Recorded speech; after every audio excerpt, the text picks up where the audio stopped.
Grandmother, the eldest young master has returned. It is good that he is back. It is good that he is back. A few days ago, the heavy snow sealed off the mountains, blocking the eldest brother's path back to the capital, which delayed him by half a month. I told you there was nothing to worry about. Grandmother was overthinking it. It was I who worried too much. A tall, slender figure stepped in, cloaked in a white fox fur cape. Standing tall and graceful like jade, his handsome features as smooth and radiant as polished jade. Grandmother, mother. This time, bearing the emperor's command, you went down to Jiangnian, gone for 3 months, with just half a hairpin. You've worked so hard. All is well. His grandson has already reported back to His Majesty in the palace, but on this return, I happened to encounter the heavy snow blocking the roads, delaying me for a few days and causing grandmother such worry. No matter. No matter. As long as you're safe. The eldest lady smiled with dignified grace. This case of exorbitant taxes in Jiangnian, a matter of great importance, yet His Majesty entrusted it to you, showing the high regard he holds for you. But as for this matter of marriage, alas, many families have come forward of their own accord, and have selected a few among them. This marriage truly cannot be delayed any longer. The third lady chimed in with flattery. With such exceptional talent, even the noble ladies of the Manchu households are watching eagerly. Do you have any families of loyal and righteous standing in mind? It is for grandmother and mother to decide. Xi Xianyu tilted his head slightly, casting a faint glance toward the back, the figure in the corner smiling radiantly at Xu Zhu without a trace of disappointment, nor looking his way. A striking presence amid the crowd at a single glance. Oh, how old is the young lady? I am 16 this year. Already 16. It is such a pity that you have no father or mother now. No one else will handle this marriage for you. You must see to it yourself. Weiner is fortunate to have received the old madam's compassion, and for that shelter, she is already deeply grateful. Weiner wishes only to serve the old madam for the rest of her days. When she was first taken in, it was at your insistence, my dear. How could you possibly think of thanking me? My cousin is ever so kind, and had it not been for his decision, Weiner might still be adrift in some wretched plight today. For this grace, Weiner shall forever engrave it upon her heart with boundless gratitude. It was but a trifling matter. You needn't stand on ceremony, cousin. Weiner is such a sensible and good-hearted girl. And later, I'll have someone keep an eye out for a suitable match. Weiner lifted her gaze in a daze, her eyes unwittingly betraying a flicker of longing. Suddenly, she felt a piercing chill settle upon her. Weiner hastily lowered her eyes, which the old madam took for mere shyness. Grandmother, I shall retire first to change my clothes. Everyone, disperse. Miss Cousin, is something amiss with me? The young master has sent little Dare to invite Miss Cousin over. I understand. He was writing at the desk beneath the window.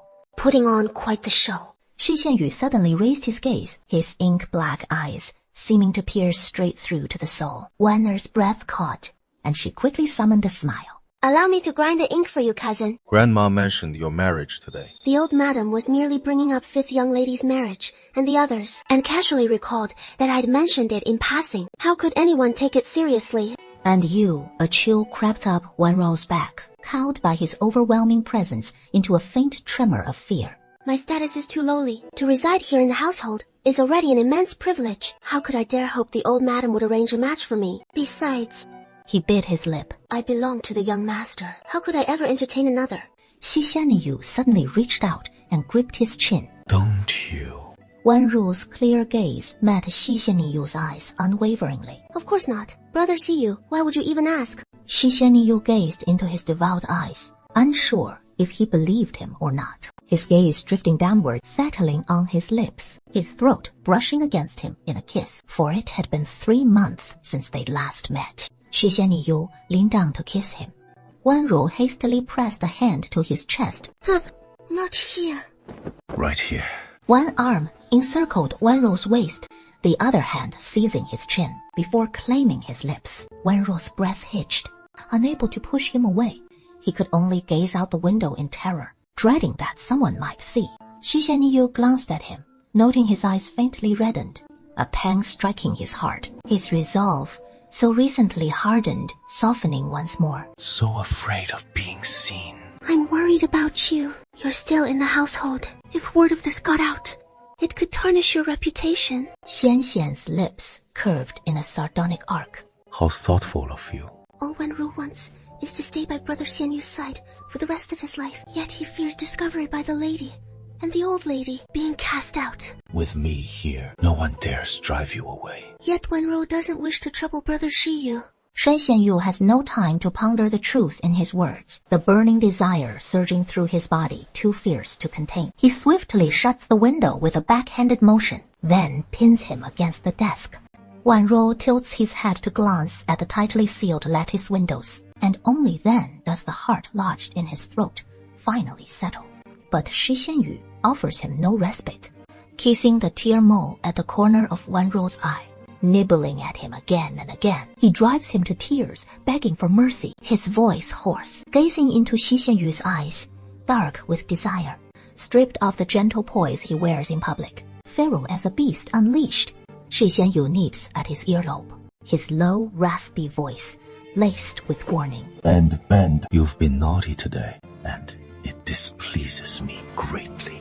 Wan Rou trembles in fear, shrinking back, only to be swiftly swept under a tidal wave of ecstasy. They tangle on until nightfall, when Xi Xianyu at last relents. Wan, be a good girl. Once I'm married, I'll ask grandmother to send you to me as my concubine. Wan Rou's tightly shut eyes suddenly flew open. I understand. Gazing at his docile little face. Go to sleep. He lifted the silk quilt and climbed into bed. But Wan Rou propped herself up and sat upright. I'd better head back now. It wouldn't be convenient for me to leave from here during the day, and I need to prepare medicinal cuisine for the old madam first thing tomorrow morning. Can you even walk? Wan Rou cursed inwardly. You weren't so tender-hearted when you were bullying me just moments ago, so why pretend to care now? His face flushing red, he lowered his head, his voice barely above a whisper. It is nothing. With that, she propped herself up and crawled out of bed, hastily donning her robes, then departed the Pine Crane residence. Why are you only back now, miss? Wan Rou walked in, looking somewhat fatigued. Some matters delayed me. Lu Yu helped her change her clothes, and as soon as she undid the outer robe, she spotted the scattered, intimate marks dotting Wan Rou's skin. Miss, you should beg the eldest young master to be a bit gentler. This is too much. What if someone notices? As if he'd care what happens to me. The second young master returns tomorrow, so you must be more cautious, miss. Lu Yu took a cloth to wipe her down. If not for the master's untimely death a year ago, how could you, miss, endure such hardship? You were clearly a pampered young lady, raised with utmost care since childhood. I've heard that the eldest young master's marriage is already on the agenda, and it won't be long now before the new madam enters the household. In that moment, Wan Rou leaned against the copper armrest, recalling Shi Xianyu's words. Once I'm married, so have grandmother give you to me to start with. By then, when he marries his new wife, in the bliss of newlyweds, Yenner won't even remember me. Then, what will become of the girl? Naturally, she'll have to find another way out. The next morning, The third lady sent someone for the young lady, saying to ask her to come to Wutong Pavilion. Auntie has always looked down on me, so why summon me all of a sudden? It is not as if the sixth young lady has stirred up trouble again and wants you to clean up the mess, does she? Yimu, How is it that in just one short year, you've blossomed into someone even more radiant? thanks to your care, Yimu. Good that you know it. If not for me, who knows what dire straits you'd be in right now. Of course, Wenro keeps Yimu's kindness etched in her heart. Ever since the old madam suddenly brought up the young ladies' marriages, she even mentioned you. I just happen to have a fine match in mind for you, as Master Yuan is currently seeking a concubine. And that Master Yuan is no ordinary man, from a royal merchant family, wealthy beyond measure. I am supposed to observe 3 years of mourning. The period isn't over yet, and I have no desire to marry. Hemhesh, if you truly wish to observe mourning, when the old madam mentioned your marriage, why didn't I hear you object? You're clearly just being picky. What sort of prestigious family is the Yuan household? And yet, you turn up your nose at it. Since that is the case, fine, let the good fortune go to my sixth sister. Then, What did you just say? You don't seriously think that after shamelessly clinging on in the Shi household for a year, you can actually consider yourself a young lady of the Shi family, do you? And dare to compare yourself to me, without even glancing in the mirror to see what your true status is. I know full well what my status is. I've never aspired to marry above my station, nor would I ever demean myself. So please don't trouble yourself over my marriage. Auntie Yi, since there is nothing else, I won't disturb you any longer. Auntie. she turns and walks away. That Vile wench! Why didn't I realize she was so formidable before? Xi Xiuyun fumed. Someone as utterly shameless as her, seducing women from other households. What good could she possibly be? Mother, are we just going to let this matter drop? If we don't offer that wretch Shu Wanrou to Master Yan, how will she deign to help, plead my case before the Marchioness, to arrange my marriage to the heir? Young master, shall the young lady make a trip there? Wanrou's brows furrowed. Didn't I just go yesterday? But Ajin is returning today. Very well. If Ajin returns and inquires, just say I've gone to the old madam's quarters. Is cousin still occupied with official duties? The Jiangnan case remains unresolved, and some evidentiary materials still need organizing. This case carries grave implications. We can't afford haste, since cousin is still occupied. I won't disturb you then. Next time, I'll handle it myself, Mammy. This lady's getting harder and harder to please. With all the maids and servants crammed in Pine Crane residence, why do we need you to come, Mammy? Hurry up a bit. My strength is slight. My hands are already sore. I truly can't speed up. The ink's so thick and viscous, even grinding it at the desk leaves me aching. You should have built up your endurance ages ago. Wanrou froze for a moment, her face flushing crimson in an instant. Inevitable thoughts of Xu Xianyu flooded her mind, visions of guiding his hand in their intimate moments. Xu Xianyu gazed at her face, now beet red in a flash. Those eyes ever concealing mischief and intrigue, now for once brimmed purely with shock and flustered annoyance, were strangely endearing. But he grasped Wanrou's hand, gently drawing her near, settling her upon his lap. If you're weary, just rest here. Cousin, did you summon me just to grind the ink? What else would it be? He lowered his gaze, gently wiping her fingers clean. What are you staring at? Xu Xianyu suddenly lifted his eyes to meet her gaze. Wanrou quickly averted her eyes elsewhere. Nothing at all. Wait just a moment longer. Once I'm finished, I'll keep you company. Wanrou pouted. Who asked for your company anyway? I understand. Wanrou rose from his lap. Xu Xianyu said casually, if you're bored, just find a book to pass the time. Her peripheral glance suddenly caught a slim booklet casually placed on the nearby shelf. What is this? Take a look. It is the one the eldest madam sent over. Cousin, have you taken a fancy to any of them? Too lazy to bother. Which one catches your eye? How can you ask me, the future matriarch of the Shi household, when His Highness and cousin have so meticulously chosen them? Then, what sort do you think would suit him best? Naturally, from a distinguished family, of upright and steady demeanor, with peerless talent and beauty. Don't you wish for someone mild-tempered, who would treat you kindly in the years ahead? When cousin selects the matriarch, he must weigh the greater interests. What the young master favors is what truly matters, so why quibble over such minor details?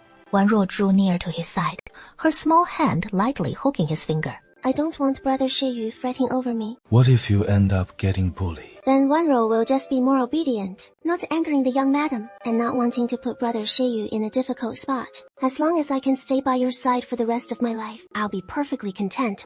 Thank you. Xianyu's heart skipped a beat, suddenly feeling he could no longer hold back. He directly seized Wanrou's hand and yanked her forward, making her tumble onto his lap, pinching her chin, lifting her head, before pressing his lips to hers. His large hand clamped onto Wanrou's slender waist, roughly nibbling at her lips, kissing her with intricate fervor, trailing from the corner of her mouth all the way to her earlobe. I won't let you suffer any grievances. And I won't let myself suffer any either. The sky gradually darkened, and only then did the stirrings in the room finally subside. Wanrou sank into the brocade quilts, gently panting, soothing her flushed little face. With sweat-dampened strands clinging to her skin, the man behind her drew her back into his arms once more, as Wanrou wearily struggled against him. It is very late. Shi Xianyu softly leaned over and kissed her lips once more. Wanrou turned her head away. I have to go back. I'm not going back tonight. Wanrou hurriedly braced her hands against his chest. No, we'll be discovered. No matter. How can that be? They're holding the spring day banquet at the Ming residence, and I hear it is to select a wife for you. If word gets out, Then I'll take you as my concubine ahead of time. Wanrou felt as if struck by thunder from a clear sky. The young madam hasn't even entered the household. How can cousin take a concubine first? So, what of it? His ink-black eyes locked onto Wanrou. The hand pressed to her waist suddenly tightened. forcing her closer to him. Wan, what are you so afraid of? But what if someone discovers us? The old madam will be so disappointed in me. The eldest madam will think I've bewitched you. And once the young madam enters the household, she might well see me as a vixen. How could I ever live at ease thereafter? As he spoke, he reached out and encircled Shi Xianyu's waist. Brother Shiyu. Shi Xianyu watched as the faint, briny tension around him slowly ebbed away. As you wish. Wan Ruo finally breathed a sigh of relief. Yet Shi Xianyu suddenly seized his chin. Wan, you must behave. Understood. Then I'll take my leave. In the end, Shi Xianyu released him. Shi Xianyu gazed at his hurried retreating figure, a nameless vexation stifling his chest, leaving him deeply displeased. After a long while, Qing An returned. Young master, the cousin miss has returned to Chushui courtyard. The eldest madam sent word that tomorrow is the spring banquet. Shi Xianyu impatiently snapped the book shut. I know, spare me the chatter. Qing An promptly fell silent, then hastily withdrew. Wan Ruo walked on in a daze, brows furrowed, when suddenly a voice called out. Elder sister, why are you sitting at the courtyard gate? Xulin, I was just looking for you, Sister Wan Ruo. The Lady Justice seems a bit different today. We see each other every day. Could it be I've suddenly changed somehow?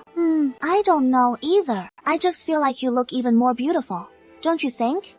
This spring banquet today is quite the grand affair. Nearly every noble family in Yanjing City is here, and eldest brother's marriage prospects have all the capital's young ladies eager with anticipation. Then let's go take a look.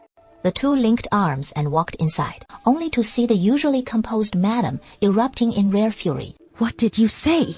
Where is the eldest young master? The eldest young master has urgent business, and left early this morning. We don't know when he'll return. That insolent fool! All the noble ladies of the capital are here today, just to be considered as matches for him, and yet none of you tried to stop him. We servants couldn't hold him back, madam! A bunch of useless fools. I just remembered, at this spring banquet today, uncle's students are also here as guests, all of them candidates preparing for the imperial exams. We'd better not run into them, or being seen with them might tarnish our reputation. Wan Ruo paused, stunned. Tarnish our reputation. Xie Xiulin frowned slightly. These candidates haven't even made their mark yet. They've merely studied at the Bailu Academy founded by Uncle Shisheng. Never mind whether they'll even pass the Jinshi exams. Even if they luckily do, their families are dirt poor, and who knows how many more years of hardship await them. Come on, let's hurry to the main banquet hall. The guests should all be arriving by now. I just remembered the medicinal tonic I prepared for the old madam. I forgot to deliver it. Why don't you go ahead without me? Oh. Hey, then hurry up and get up. I'll wait for you at the banquet. By now, is everything ready for the banquet? The little maid nodded. Everything's in place, and Master Yuan has already arrived. Stick to the plan. First, Lu Shu Wan Ruo over. It was Shi Xiuyun, a glint of malice flashing in her eyes. The eldest lady scanned the room. Still, Zhang Xuezhen suits him best. Sensible and adept at handling matters. Well-read and refined. Her temperament and appearance are simply outstanding. Come, sit beside me. Zhang Xuejun sat down beside the eldest lady. Meanwhile, in the peach grove, the scholars wandered about in small groups. Master Shi holds a lofty position, with disciples far and wide, and treats us humble scholars with such generosity. Truly noble, indeed. After all, it is a century-old lineage of the pure stream. How could it compare to those snobbish noble houses that look down on the lowly? One of the scholars trailing behind looked a bit forlorn at that, then suddenly looked up and caught sight of a shadowy figure passing behind the nearby peach tree, that slender silhouette moving leisurely through the underbrush. He froze, and as she turned her head, their eyes met. Startled, he quickly averted his gaze, not daring to intrude. Miss, this humble one. Do you know the way out? Are you lost, miss? I had no idea this peach grove was so vast. Once you step inside, you can't find your way out. I'm here for the first time too, but I just entered from that way. Just follow this path, then take a left turn, and you should be out. Where do I turn left? Why don't I lead the way for you, miss? Thank you, sir. Ruyan breaks into a smile. He watches her, his eyes dazzled. Come with me. Are you here as a guest at the Shai residence today as well? No, I've been here for a year already. After my parents passed away, my aunt took me in, and I've been staying in the residence ever since. This is just my first time wandering into this peach grove. So you're the cousin staying with the family. Then why not join us? At the banquet up ahead. I'm just a Jiju relative. Such a banquet doesn't suit me. And you, sir? Are you a guest here? My name is Lin Han, a scholar heading to the capital for the imperial exams, and fortunate to be invited as a guest here. Master Lin, we've really made it out. He glances up, and the peach grove is already behind them. Regretting that he walked too quickly, he should have taken it slower. Thank you, Master Lin. No trouble at all. It is just a small favor, nothing to mention. Well, I'll take my leave then. Ruoyan nods and finally turns to leave. Lin Han stares in a daze at her retreating figure. His mouth opens as if to speak, but in the end, the words won't come. Then, suddenly, he looks down and spots a sachet that has fallen to the ground. Lin Han quickly picks it up. This is what he just accidentally dropped, treasuring it like a priceless find. Miss Cousin! Something terrible's happened! What is the matter? The young cousin master was just playing by the pond when he accidentally fell in. Where is he? If he's drowned, he won't make it back up. Wanruo, in a panic, dropped her basket and rushed over. The pond was completely empty. So where was the person? Ajie! Wanruo called out when suddenly there came a loud bang. The courtyard gate slammed shut behind her. Hey, away. Who'd have thought this mansion had a maid playing such a fine role?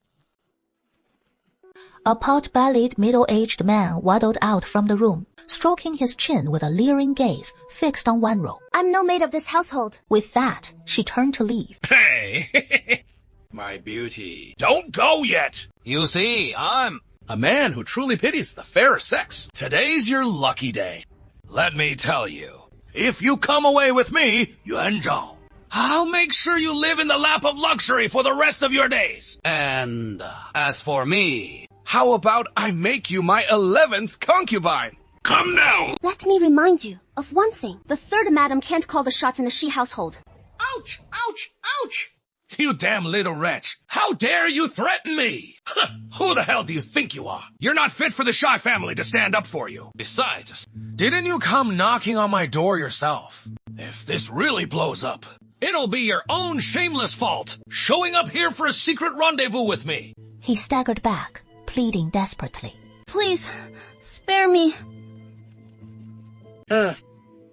My beauty, just submit to me nicely. And if you please me well, I won't cast you aside. I'll take you home with me and make you my little concubine. And after that, I'll dote on you day and night. Wanruo's back pressed against the tightly shut courtyard gate. Sir, I'll make you feel real good. But in that instant as he drew near, Wanruo suddenly flung up her hand, scattering a handful of powder. She grabbed a stone and smashed it hard against his head.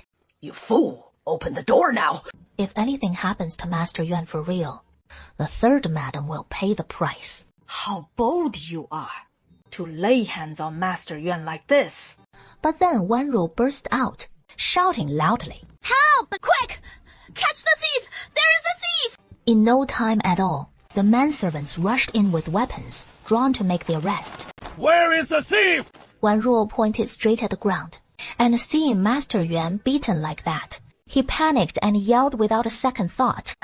Stop! Don't hit me! Stop it! This is a distinguished guest of the household! In the Peach Garden, the third madam is still fawning over Madam Yang Changhao. Yet at this very moment, a maid hurries in, whispering a few words into the eldest madam's ear. It is truly Yuan Zhao. Yes, everyone's gathered at Ting Shui Shui. I'll go take a look. It is her lover. What is all this fuss about? The servants in the room dropped to their knees in sheer terror, not daring to so much as breathe. Stand down. Stand down. All of you. That is how it is. He kept the guests waiting, right? If you don't slaughter this wretched slut to vent my spleen, I won't let any of you off the hook. Such audacity. I didn't know he was an honored guest of the house. I thought he was a thief, trying to slip into the third madam's quarters through the side gate of Qingxuishuan and spouting wild nonsense, claiming the third madam had given permission. In my panic, I took her for a thief and called for men to grab him. Then it must be an illicit affair. How the hell could I possibly take a liking to that half-old hag from the Zheng family? Oh, damn! A sachet tumbled out from his arms and hit the ground. Isn't this the third Madame Sachet? Yuan Shao freezes for a moment, having no idea when this thing ended up on him. How do you know this is the third madam's? Because I usually make the third Madame Sachets, and she always has trouble sleeping, so the ones I make for her are all medicinal pouches, filled with herbs and dried flowers, and I did the embroidery on them myself. Of course I recognize it. Irrefutable evidence. Damn it! You little slut, spouting nothing but lies! Guards, first escort Master Yun out, quietly, so he doesn't kick up a fuss and alarm the guests. Then send someone to the front yard to notify the third master. You, come with me.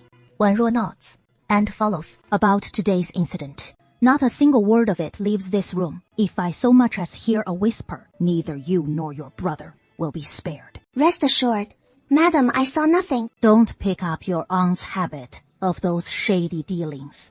It was the third madam who used a djinn to lure me here, wanting to sell me off to Yuan Shao as some plaything. But you and I both carry this powder on us, so she couldn't get anywhere near me. The third madam and Su Yue were scared out of their wits. What is this? Come on, the banquet's already underway. We should head over too. I just heard there was a thief in the mansion, and you had to stumble right into it. Are you all right? I'm fine. Thank you for your concern, young master. A delicate lady like you should steer clear of trouble like that. What if that thief turns out to be ruthless? He might even demand your life in return. You're still too kind-hearted. Wan Ruo smiled, but inwardly she shook her head. No, he is not kind-hearted at all. Madam, the eldest young master has returned. Mother. You child.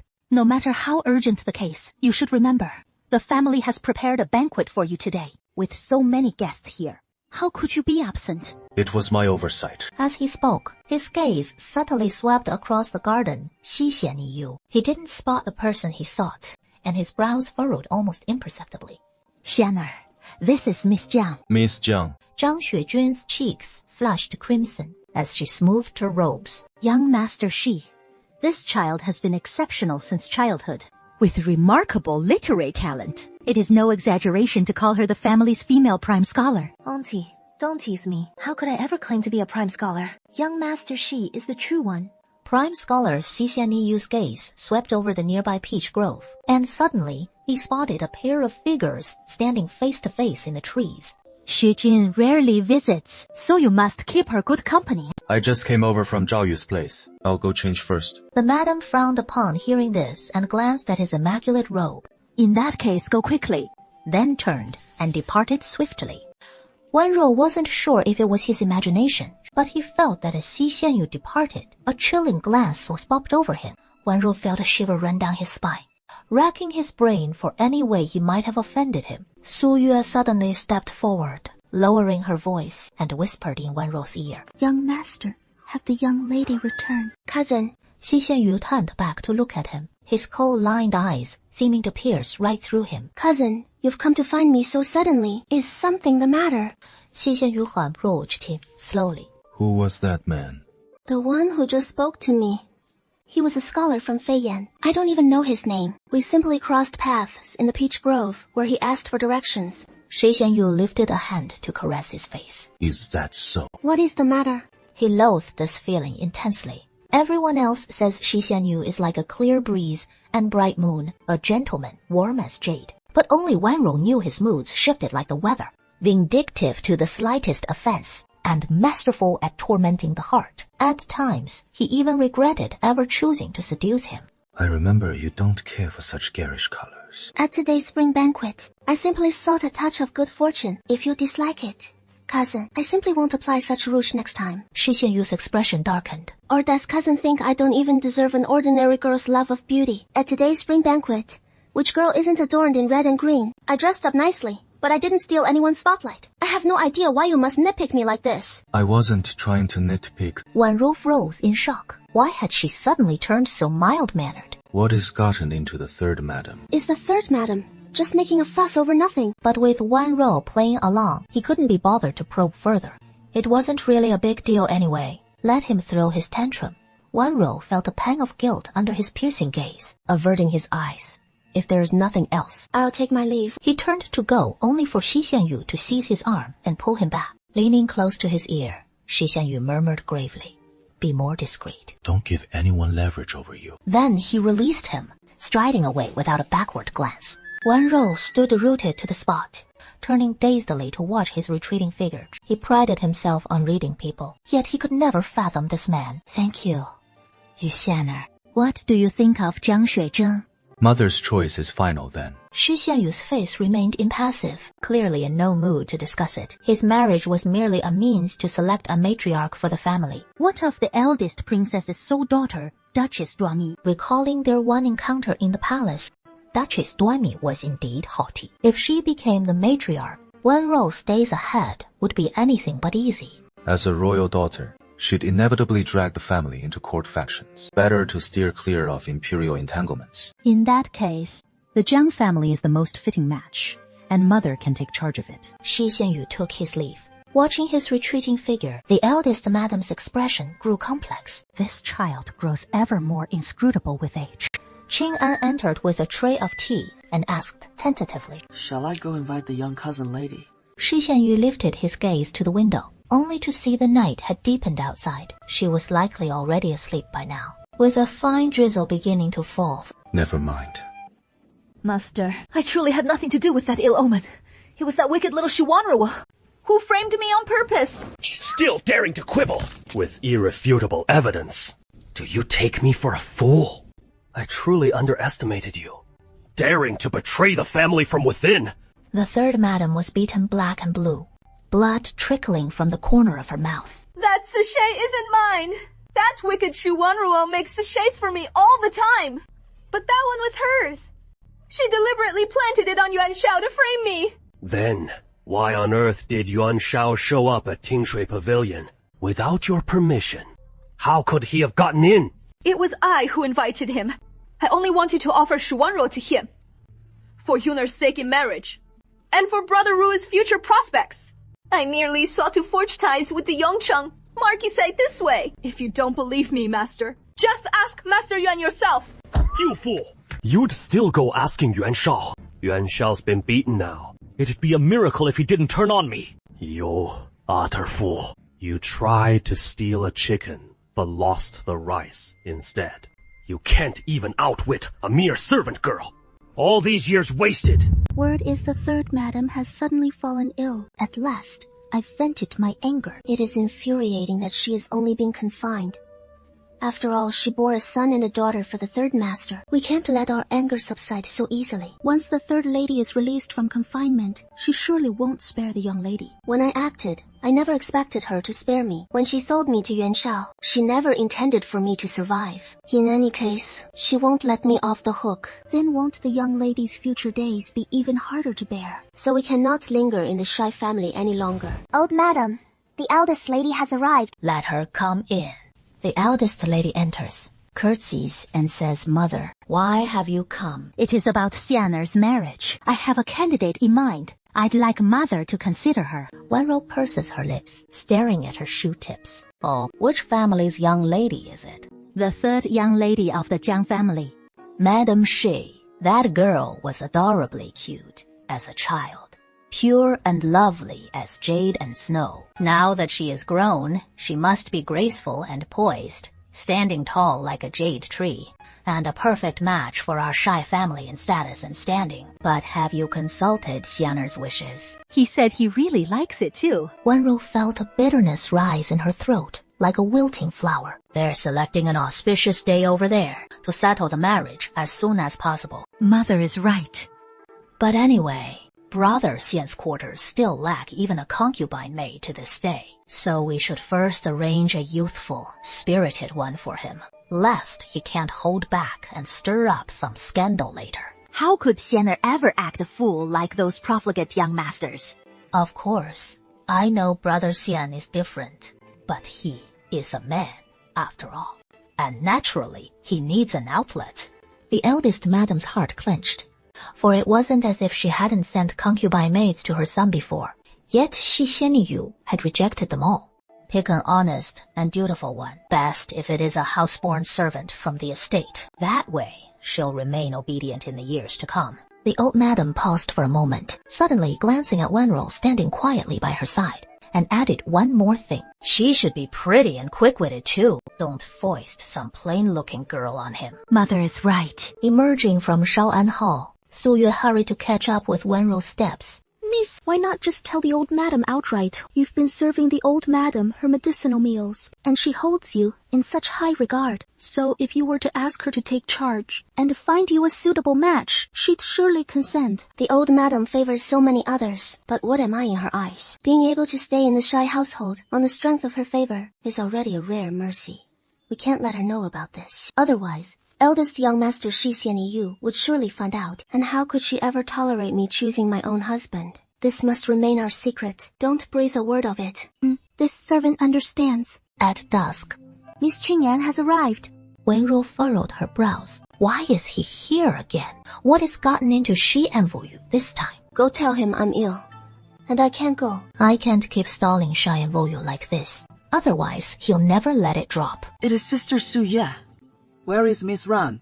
Miss is ill today, truly unable to get out of bed. How did she fall ill so suddenly? It is early spring lately. Nights are chilly likely. The quilt was too thin last night, so she felt unwell when she rose this morning. Oh, then, let the young lady rest well. I'll go report back to the young master.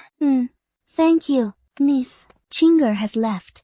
Have Ding Dong fetch 2 buckets of cold water. I need to bathe. Miss, bathing in cold water will surely bring on a chill. To be safe, better to stay ill for now. Otherwise, if Shi Envoyu digs deeper, it'll be trouble. Hurry.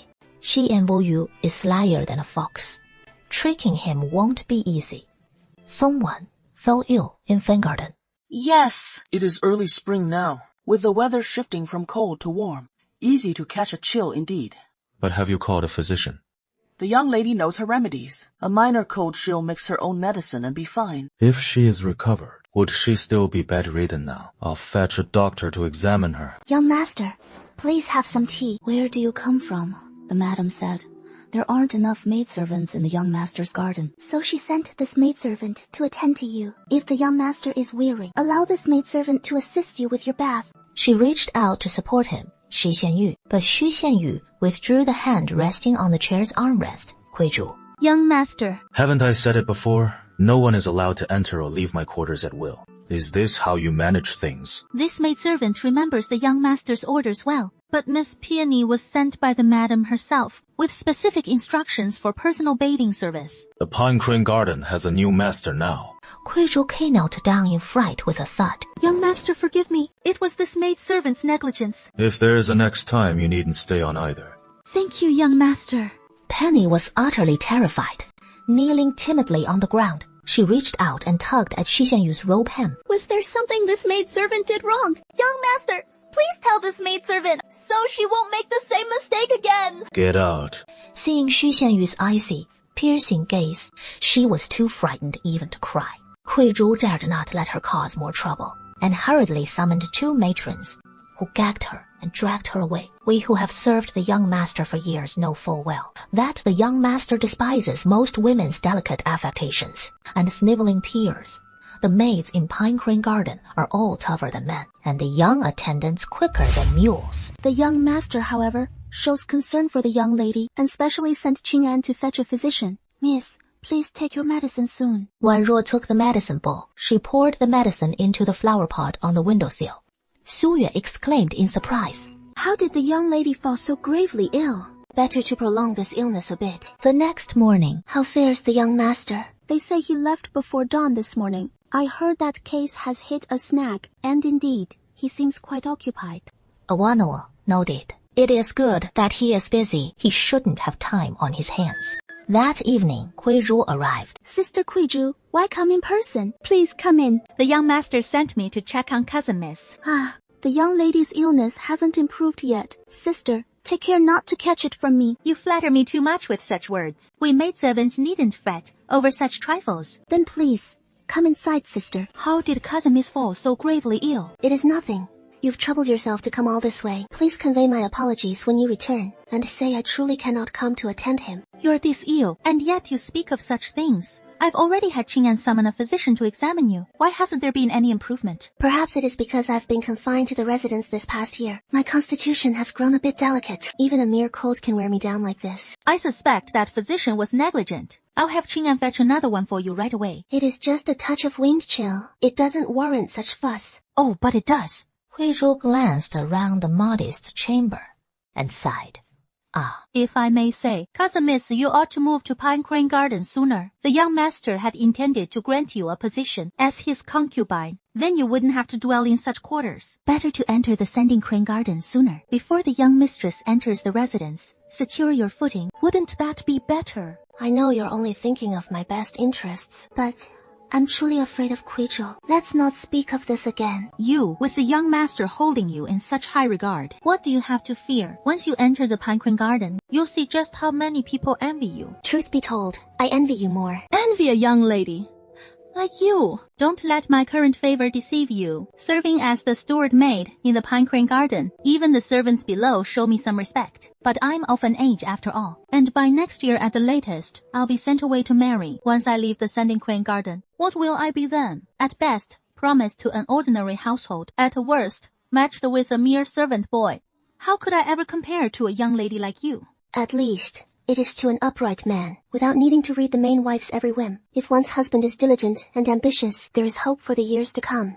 Better to be a rich man's concubine than a poor man's wife, especially as the eldest young master's favored one. Though the eldest young master's marriage is all but settled, many families are still desperate to curry favor with the Shi household by offering their daughters as noble concubines. In terms of family standing or scholarly grace, in terms of prospects, which son in all the capital's banquets could possibly rival the eldest young master? Perhaps it is my illness, making me so overly sentimental that I need your words to console me. Miss, you must recover swiftly now and tend to your health, or how will you attend to the young master? Yes, I want to get better soon as well, but this frail body just won't oblige. This servant will summon a new physician for you shortly. I've also brought some nourishing herbs, Miss, to help you build up your strength. Wan Ruo nodded and had Su Yu accept them from Kuizhou, giving a few more instructions before finally taking her leave. She returned to Sangyi Garden and reported everything in detail to Xu Xianyu. Take my invitation and summon Dean Liu from the Imperial Medical Bureau. I'll go right away. This prescription isn't problematic in itself, but Miss hasn't shown any improvement after taking it. Clearly, its cold nature is the issue. I'll substitute 2 ingredients and see how Miss fares with the revised formula. Thank you, Doctor. No trouble at all. Since the young master has made the request, this old man will naturally give it his full attention. It is not a doctor you summon, Kuizhou said with a smile. How could I have such influence? To bring the dean of the Imperial Medical Bureau here. It was the young master who invited him. Wan Ruo's expression stiffened slightly. Rest assured, the imperial physicians won't gossip, and besides, he doesn't even know who you are. No one will hear a word of it. I just feel it is all a bit too much fanfare. The young master dotes on you. Now focus on recovering properly. Don't overthink it. Wan Ruo's face grew solemn, and for some reason, a faint sense of foreboding stirred in her heart. Su Yu entered once more, carrying the medicine. Miss, shall I bring the medicine? When I returned to the mansion, I spotted a Shizi at the mansion gate. I asked whom he was seeking. He stammered but said nothing. So I asked if he was looking for you. The moment I asked, his face flushed red, and he immediately denied it, insisting he wasn't there for you, telling me not to spout nonsense, lest I ruin your reputation. Lin Han? I hadn't even named him, yet you knew his name right away. Sister Wan Ruo, something's off with you. Don't tease me anymore. As soon as he heard you were ill, he panicked terribly and immediately asked what ailed you. Wan Ruo felt a bit relieved. She truly needs to marry, and she just wants a simple one. Truly not wanting to spend the rest of her life like this. trembling in fear while serving that old ancestor every day. Then, upon hearing you were ill, he rushed off in a panic to buy medicine, worried that, living as you do under another's roof, no one would get medicine for you. Wanro took the small packet of medicine. She pursed her lips in a smile. Thank you. I see him. Awfully poor and bookish. If you marry him, you'll have nothing but hard, poor days ahead. At least that is better than now. True enough. At least he has some scholarly title, so even your stepmother and clansmen wouldn't dare sell you off again. With Shi Xiulen by her side, Wanro chatted for quite a while. Before she finally left, Wanro's eyelids grew heavy, and she slept deeply, lost to the world, struggling to open her eyes, still dazed for a moment, when in a haze, she spotted a familiar silhouette. It was truly Xu Xianni. She broke out in a cold sweat. Why is cousin here? Though they'd been carrying on a secret affair for a year, but Xu Xianyu has never set foot in Wanro's courtyard. His movements have always drawn attention, and coming here would be far too conspicuous. Moreover, Wanro lives in such a rundown courtyard, he wouldn't want to linger there anyway. Xu Xianyu reached out and touched her forehead. It has been several days, yet there is no improvement. It is my frail constitution. I'll need a couple more days to recuperate. Cousin, what brings you here? What if someone sees you? You know full well how frail you are, and even a mere cold can leave you in such a state. I'm sorry to worry you, cousin. A few more days of rest, and I'll be fine. These days, I'm afraid I won't be able to attend to you. How can you possibly recuperate in this rundown place? In a few days you could perish here and no one would even know. Wanro bit her lip in silence, swallowing her resentment. Kyushui courtyard is too shabby, and you're accustomed to luxury. You couldn't stand it. You should head back soon. I see your illness lingers on, all because of this poor dwelling. Since you say the nights are cold, why didn't you even prepare a warmer? Better to move to Songyi Garden to recuperate. I'm not going. Xu Xianyu's gaze turned cold. I'm afraid I'll pass the illness on to you. The physician said this cold of mine is highly contagious. Shiyu scooped her straight out from under the covers and swept her into his arms. Then I'm not going. Put me down. I told you, I'm not going anywhere. Xu Xianyu halted, gazing at her. Do you want me to carry you there, or shall I fetch a sedan to carry you over? Wanro's face stiffened. If you really had me carried over in a sedan, what would be the difference from taking me as a concubine? Go fetch a cloak. Wrapped up tightly, even the hood pulled on. Shi Xianyu simply scooped him up and headed out. Wanro quickly buried her head in his chest, her slender fingers clutching at his collar, not daring to move a muscle. But Wanro felt as if she were being fried in hot oil. She could only keep burying her head deeper into his embrace, wishing she could burrow into a hole right then and there. Stop squirming. Wanro's body went rigid, sensing Shi Xianyu's body starting to heat up. Her face flushed even deeper. This beast. Even when I'm like this, he can still get aroused. The person in his arms had gone perfectly still. Only then did Qi Xianyu exhale heavily, striding back to Pine Crane Garden with him in his arms. He finally set Wanro down on the bed. Wanru rolled straight under the covers. He gave Wanro a cool glance, as if that would stop him. If he really wanted to do something, that quilt wouldn't be any better than a lock. Drink your medicine first. Seeing Wanro's hesitation, he assumed she disliked the taste. Grown up and still afraid of bitterness. Hurry up and drink it. Wanro knew there was no escaping it, so she sat up in bed, cupping the bowl in both hands, and tossed it back in one gulp. Xie Xianyu then turned to Kui Zhu. Go fetch some candied fruits and prepare the warming stove. Yes. Xu Xianyu picked up a candied fruit and held it to Wanro's lips. I don't want it. Wanro turned away, too exhausted to argue anymore. She shed her robe and slipped under the covers. He pulled Wanro and the quilt into his arms. Wanro struggled briefly. Why don't I just sleep somewhere else? I'm afraid I'll pass the illness on to you. But Xi Xianyu held him tightly in his embrace, leaving him unable to budge. I'm not that helpless yet. Wanro's body was already frail, and this medicine had a sedative effect. Before long, he drifted into a deep sleep. Xi Xianyu gazed down at his serene sleeping face, his heart finally at ease. The next morning, Xi Xianyu checked his forehead again, and found the fever had broken. When Wanro awoke, the sun was already high in the sky. Rubbing his eyes, he saw Xi Xianyu reading at the desk nearby. What are you reading? Wanro lay on the bed, reaching for the cup of water on the small table beside him. Xi Xianyu rose and walked over, bringing the cup to his lips. Feeling better? I'm much better now, so maybe I should head back. It doesn't feel right staying here any longer. What would you go back for? The old madam knows you're ill and has instructed you to rest well. I've already sent Xu Yue back to hold the fort, saying you're ill and need quiet recovery. With doors closed to visitors, no one will disturb you. So just recuperate here properly. Take your medicine first. With no choice, Wan Rou took it and drank. After finishing the medicine, Xie Xianyu offered a piece of candied fruit to his lips. Wan Rou frowned, treating me like a child. He turned his head away. Not wanting to eat it. Aren't you heading out today? Today is my rest day, so I'm staying home to keep you company. If you feel strong enough, then get up and take a walk around. Lying in bed all day will only sap your energy and leave you even weaker. Wan Rou slumps back onto the bed. Xie Xianyu casts a sidelong glance at her. This girl is growing more spoiled by the day.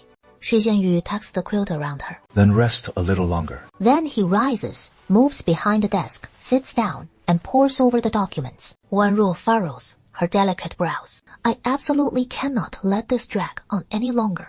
Otherwise, if he truly takes a concubine, he'll be shackled here for the rest of his life. Young master, the eldest madam requests you head to Qingfeng Pavilion at once. As it seems, Miss Zhang has arrived. Wan Ru's eyes snap open. Just tell her I'm occupied. The eldest madam insists it is a pressing matter. Nanny Zhang is still waiting outside, and she says you must come right away. If the young master doesn't go, this servant fears the eldest madam might come here herself. Xi Xianyu glances toward the bed. In a low voice, he says, I'll go shortly. All right. Xi Xianyu rises and approaches the bedside. I'll head over there. You rest for now. And if anything comes up, call for Kuizhu. Understood? Hearing Xi Xianyu's footsteps as he departs. Ah, miss, why are you up already? Heading out for a stroll in the garden? I'm heading back first. Why leave so abruptly like this? I'm feeling much better now, and staying here any longer would be awkward. If she asks about you, just say I insisted on leaving. Wan Rou has no desire to linger and strides right out the door. She makes her way from the garden toward her own courtyard, but suddenly overhears a cluster of young maids whispering behind a floral arrangement. Really? Are you certain it is the eldest young master? I saw it clear as day. Last night, it wasn't just me who saw it. Liu's mother saw it too. The young master carried a woman back to Pine Crane Garden. Annu's steps faltered. Her blood seemed to freeze in her veins. Who is that woman? I have no idea. It was too dark at night. I couldn't make out who it was. Mercy from the lady in Breeze Pavilion. This servant knows her mistake. The Grand Madam demanded sharply. You said you saw the young master last night. Yes. This servant wouldn't dare lie. The young master carried the woman back to Pine Crane Garden last night. Who was that in his arms? It was too dark. This servant couldn't see clearly. Are you sure it was a woman? The master's secrets are also gossiped about by the likes of you. Drag her away and give her 5 strokes. If there is a next time, sell her off directly. This servant knows her mistake. Thank you, Grand Madam, for sparing my life. The young maid had just been dragged away when Xi Xianyue arrived. Mother. There are quite a few rumors in the residence today, saying you carried a woman back to Pine Crane Garden last night. Yes. Who sent you that bed, warming maid, that even you couldn't fancy? I have no idea which family this girl is from. I hope she is not from some brothel. Mother, you're overthinking it. She comes from a respectable background. Once we're married, I'll take her as a concubine. He actually carried you back in his arms in broad daylight. A bit too outrageous, don't you think? He has been a tad indulgent. I'll reprimand him for it. Very well. But with your betrothal so close at hand, we must preserve some dignity for the Jiang family. After such a scandal, it'll be awkward to face the Jiangs. Just to speak plainly, if the Jiangs take offense to this, the betrothal can be called off without regret. Sui Jing is one who sees the greater good. She won't hold a grudge over something so minor. It is just that you two haven't had a moment together yet. And he is here today, by chance. So why not keep him company for a chat? Now that the betrothal is settled, customs make it improper for us to meet face to face. Mother, please entertain him on my behalf. So now you remember the proprieties. When you were parading that woman in your arms yesterday, why didn't you spare a thought for the rules then? No sooner had she finished speaking than Xue Shuzhu's voice rang out from inside. Is that Big Brother? Then Jiang Xueshuan and Xue Shuzhu stepped out. Young Master Xi. Miss Zhang. I heard young master has just returned from Jiangnian and wonder if you fancy the tea pastries from there. I've had some prepared. I don't care for them. Give them to Shuzhu instead. She adores them. Zhang Xuezhong's smile faltered for a moment. Then I'll take them all. Someone from the Grand Court of Revision just came by to say, there is a complication. I won't be able to stay. Please have Mother entertain you. I'll take my leave first. Zhang Xuezhong forced a smile, masking her inner disappointment, and simply nodded. It is indeed urgent. Understood. Shi Yu turned and departed. Xianer has always been this way. His mind is forever on official matters. He seldom meddles in family affairs. But this marriage, though arranged by us, we did consult his wishes, and in the end, chose you. With his full approval. Rest assured, my dear. Zhang Xuejun's cheeks flushed faintly, and she nodded gently, murmuring her assent. Since you've arrived, why not stroll through the garden? Then let Sister Shuju accompany me. Very well. Let's be off. I'll take you to see the garden. The flowers are blooming so vibrantly now. Xixi Shuju took Zhang Xuejun's hand and led her away. Is there anyone in the eldest young master's quarters? Big brother has no interest in feminine wiles. The maids in his courtyard are all models of propriety, and any with even a hint of mischief were dismissed long ago. Don't fret. Once you're wed, it'll be ever so easy for you. But I've heard there is a favored woman in the eldest young master's room, one he carried back in his own arms. What nonsense! Big brother would never stoop to such indecorous behavior. He values propriety above all. Zhang Xuejun fell silent for a moment, thinking to herself that this fifth sister would yield no further secrets. That was Xi Shuju, who cast a casual glance and paid it no mind. Oh, she is a cousin residing in the household. Third aunt's niece, named Shu Wanruo. You haven't met her yet. She shuns the bustle. A subtle weariness stirred in Zhang Xuejun's heart, and she stepped forward. She greeted Miss Shu warmly. Miss Jiang. At the poetry gathering the other day, how come I didn't see Miss Xixu there? I've been unwell these past few days, making it quite impossible to venture out. Thank you for your concern, Miss Jiang. But I heard that Miss Xu was able to remain with the Shi family at first, thanks to the eldest young master's benevolence. My cousin is ever so kind-hearted. Back then, seeing how pitiful my brother and I were, he took us in, and I am forever grateful from the bottom of my heart. Yet my cousin paid it no mind at the time. I just arrived today and overheard the servants gossiping endlessly. They mentioned the young master carrying a woman back in his arms yesterday. I have no idea who she is. I was hoping to catch a glimpse and get acquainted with my new sister ahead of time. Xu Wanruo looked surprised. Is that so? But the young master has always been so reserved. I'm quite familiar with the maids in the household, and I've never heard any such gossip before. Meanwhile, Zhang Xueshuan paused for a moment outside, finding this explanation more believable in her heart. Though this Xu Wanruo does have some charm, but as a mere merchant's daughter, she surely lacks any real depth. Oh well, if fate allows, I'll meet her face to face someday. Well, I'll take my leave then. In 2 days, I'll be hosting a banquet at Timing Lake. I do hope you'll grace us with your presence for a spring outing, Miss Xu. Perhaps not. My illness hasn't fully recovered yet. It is early spring now. A bit of sunshine during the day and a gentle stroll would do your health some good. And if you tire, you can rest in the pavilion with some tea. You won't tire yourself. You missed the poetry gathering yesterday, so you must come to this spring outing. Thank you, Miss Jiang. Then hurry back and rest. Taking care of your health comes first. After Wanruo had left, the maid at Zhang Xueshuan's side finally spoke, in a low voice. From the looks of it, she is probably just some foreign girl not fit for polite society. Don't worry, miss. If she is truly that sort of woman, the Shi family would never allow her through the door. The young master is merely toying with her as a plaything, and once you marry into the family, he'll soon tire of her and cast her aside. Who would have thought young Master Shi would dote on such a woman so fiercely? How could she possibly endure it? She is just a cousin living under someone else's roof. She wouldn't dare to offend me. That is true, miss. But the future head of the Xi family dealing with a mere cousin like her would be a simple matter. Why bother elevating her and even inviting her to join the outing at Lake Timing? After all, she is someone young Master Shi has shown kindness to. Since young Master Shi has shown her mercy once, it is only natural for me to treat her kindly as well. What a kind heart you have, miss.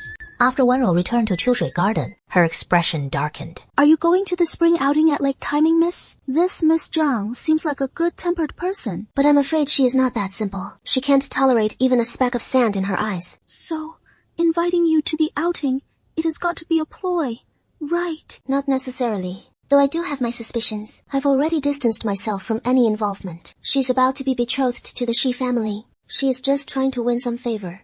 That is all. Going won't hurt. When Xu Xianyu returned to Songyi Garden, he discovered that Wanruo had already left. The cousin insisted on going. This servant couldn't stop her. Never mind. Let her go then. Go deliver the hand warmer to her and prepare these tonic herbs to help her recuperate. Fortunately, young master, you're in a good mood today. Otherwise, this servant would be breaking out in cold sweat for the young lady. Here, this is Miss Zhang's gift for you. What is this? 薛秀琳打开一 to see. Inside the box were 2 Eastern pearls. Something so precious. We couldn't possibly accept it. Take it as your reward. Just take it. It is a rare treasure for someone like you. But for Miss Zhang, it is merely a couple of beads. Miss Zhang is giving this to you on account of the eldest young master. And she even gave 2 more to the 5th and 6th misses. Since it is a gift from Miss Zhang, why are you the one delivering it? Isn't it because you two were wandering about, and the 6th miss took it for you, then had me bring it over? You're not exactly kind-hearted. So if you don't want it, then forget it. In that case, give it to 6th sister then. Chinger's expression shifted, while Shi Shulin showed clear reluctance. If you really don't want it, then I'll take it back. Don't fall for it. She is just putting on airs. Later, she'll come crawling back for more. What makes you think I want it? Chinger let out a cold snort, then took 1 Eastern pearl from the box and handed it to him. Xie Xiulin treasured it like a priceless gem. Shuli, are you sure you don't want it? Then I'll be off. Why wouldn't you want it? Something this fine is hard to come by. And if you don't like it, you could always sell it for at least several hundred taels of silver. Miss Zhang's gift. Fine. I'll accept it. Since you've accepted his gift, you might as well go thank him in person. Oh, Vio. Ah, this must be Miss Suk-shu. If you're feeling bored, why not join us on the boat? No, thank you. I'm just taking a stroll, and I'll be leaving soon. Oh dear, where did this stray cat come from? And quite the actress, putting on such airs. Aren't you rushing to this banquet just to curry favor with the powerful and influential? Young master, I'm offering you this chance, and yet you throw it back in my face, shameless. I was invited by Miss Zhang. If you're displeased, Your Highness, you can take it up with Miss Zhang. Little Che, your words are a bit too harsh. One can't take that attitude toward a beauty, after all. Miss Sishi, at least give us some face. What is the harm in joining us for a boat ride? I must decline. Then she turns and walks away. Xi Xiulin hurriedly catches up to her. Aren't you offending them too much by doing this? After all, they're all heirs to princes and nobles. If you don't want to offend them, then just go aboard with them. Let them treat you like a mere plaything for their amusement. Though I am of lowly status, I won't willingly debase myself. But what if one of those noble heirs takes a fancy to you? Wouldn't that be an opportunity? Not to mention the heir of the Yongchang Marquise's household, or heir Zhang. Even if they do take a liking to you, what then? If luck is on your side, you might end up as a concubine. If not, you'll inevitably be toyed with and discarded. Your life ruined forever. Shuli, matters of marriage are best left to one's parents. Though the 3rd madam is harsh toward you, above her are the eldest madam, the 2nd madam, and the old madam keeping watch. The Xi family is one that values its reputation. They wouldn't allow their own daughter to marry in disgrace. I understand. You two, stop right there. As if the words were not yet finished, 2 ferocious old women suddenly charge out. Is that so? Miss Zhang has summoned us to the water pavilion for questioning.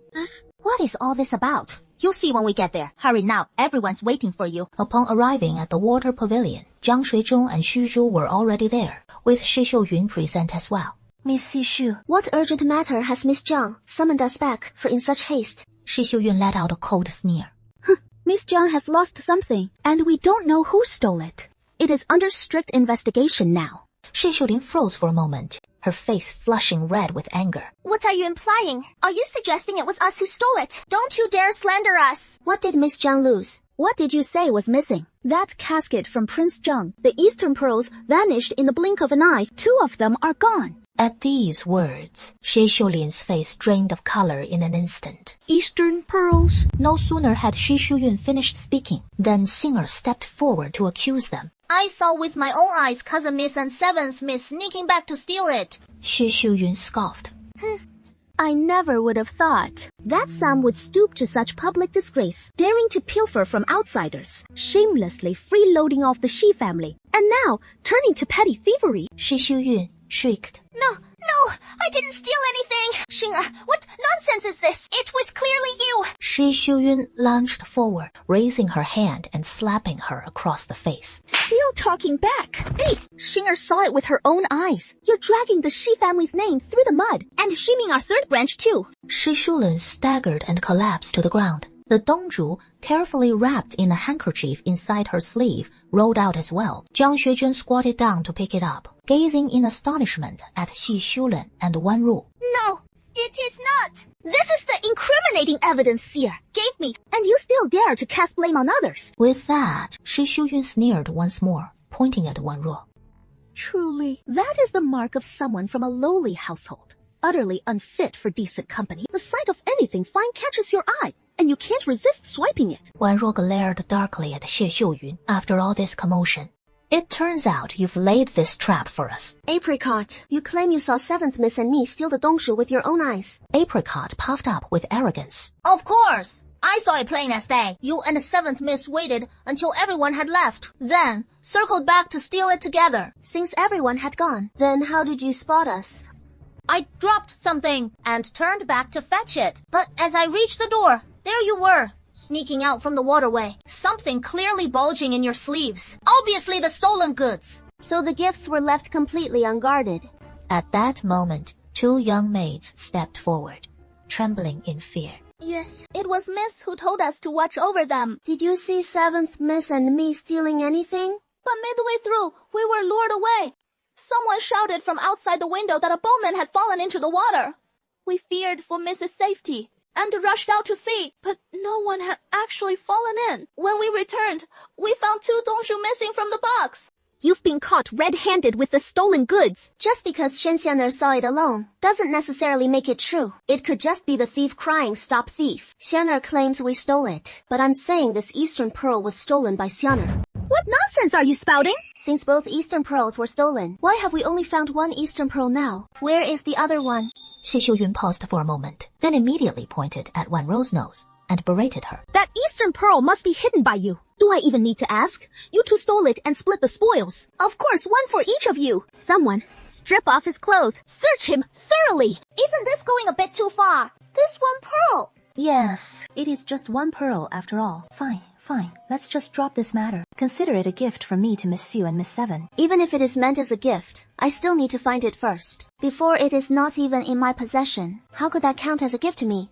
Zhang Xuezhong's expression shifted slightly, and she felt a surge of irritation inside. There is nowhere to hide anything by this lake, and the Eastern Pearl is so valuable. The thief who took it probably wouldn't bear to just toss it away. If I were the thief, I certainly wouldn't hide it on my person to avoid getting caught red-handed. Since we're all out and about right now, the best hiding spot would be, naturally, in the carriage. As soon as Wan Ruo said this, Xi Xiuyun's face stiffened ever so slightly. If we're searching bodies, we should search the carriages first. Not just mine, but yours too. What do you mean by that? How dare you try to frame me? Miss Zhang, please take the 2 maids right now and search our carriage. And if it is really there and found in my carriage, I'll accept whatever punishment you deem fit.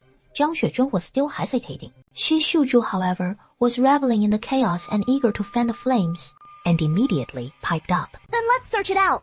The upright have no fear of their own shadow. Whoever balks must be the thief. After frisking everyone, nothing suspicious turned up. They turned to Xi Xiuyun's carriage, which had only received a hasty once over with no discoveries. But the old servant searching the carriage was no fool. She rapped on the seat cushion inside, realizing it sounded hollow, then felt around and uncovered a hidden panel.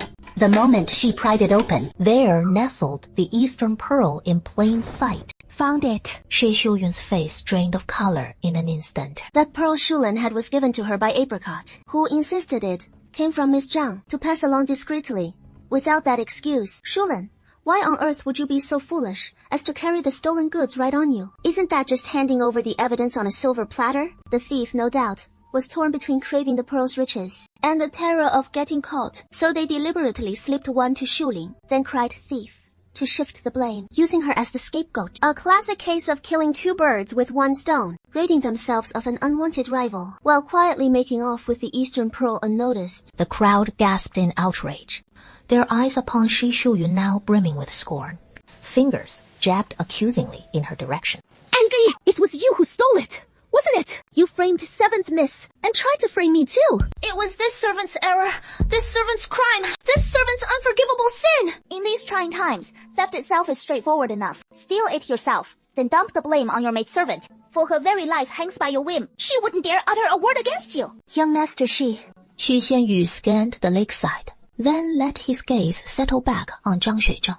Miss Zhang. Wasn't young Master Xi attending to palace affairs? How did you find time to come? Joy sparkled uncontrollably in Zhang Xuezhong's eyes. Of course. I rushed over right after leaving the palace. Right, big brother. Why are you here alone? Big brother, you're late. You missed quite a Zorma. Just now, Xixin stole Miss Jiang's Eastern Pearl herself and tried to pin it on Xixiju and Xu Wanruo, but she was exposed right on the spot. She stole it herself and even made her maid take the fall. She truly brought shame upon our Xi family. Where are they now? How could Xu Xiongyun show her face and stay? She left ages ago. I always said she was full of schemes. What about the others? Xi Xiuzhu paused for a moment. The others? Miss Yu wanted to leave early, so I arranged a carriage to send her off. But 7th Miss was deeply wronged. She cried for a while and is leaving now too. Since they've all gone, why are you still lingering here? Why can't I stay? I didn't steal anything. 西线羽探有江雪君，雪君。 In that case, I'll bring Shuzhu along to bother Miss Jiang a bit longer. How could it be a bother? I'm thrilled that you're here. Jiang Xuezheng gazed at him dreamily, watching his retreating figure with gratitude. Her heart fluttered as if it might leap out. Someone teased. Young Master Shi must truly fancy Miss Jiang. He rushed straight from the palace to the banquet. Young Master Shi never joined these banquets before.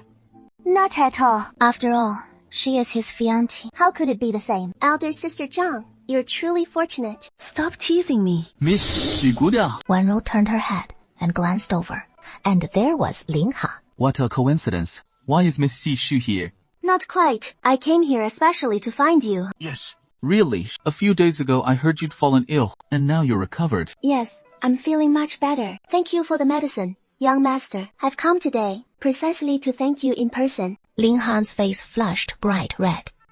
It is nothing really.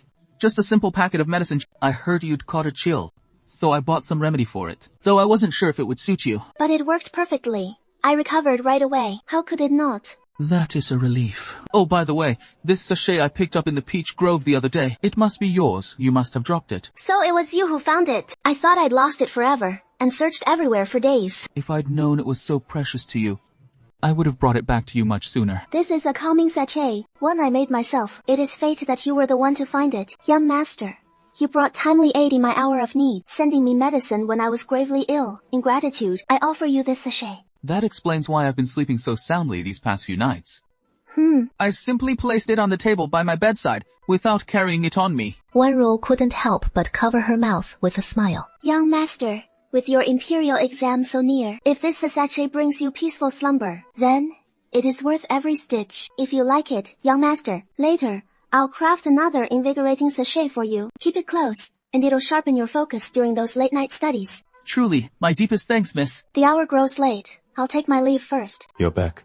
Why are you here? Where have you been? Today, Miss Jiang invited me for a spring outing at Lake Tai. It was just a spring outing. What else? I just returned from Lake Tai as well. Wanruo's hand clenched tightly within her sleeve. When I arrived, they said you'd already left. Yet back at the mansion, I waited for you a full half hour. Only then did you return. On my way back, I decided to stop by the apothecary for some herbs. I lingered longer than I meant to, so I came back late. Why trouble yourself with such a trifling errand? Just send a servant. I wanted to go myself, or else I'd simply molder away in this little courtyard day after day. Wanruo felt he was meddling far too much. Xi Xianyu rose and approached her, taking her hand. If you're feeling cooped up, once these busy days pass, I'll take you out for a stroll. Wanruo's pupils contracted. Going out with him, as if she feared others wouldn't know of their illicit bond. Wanruo irritably withdrew her hand.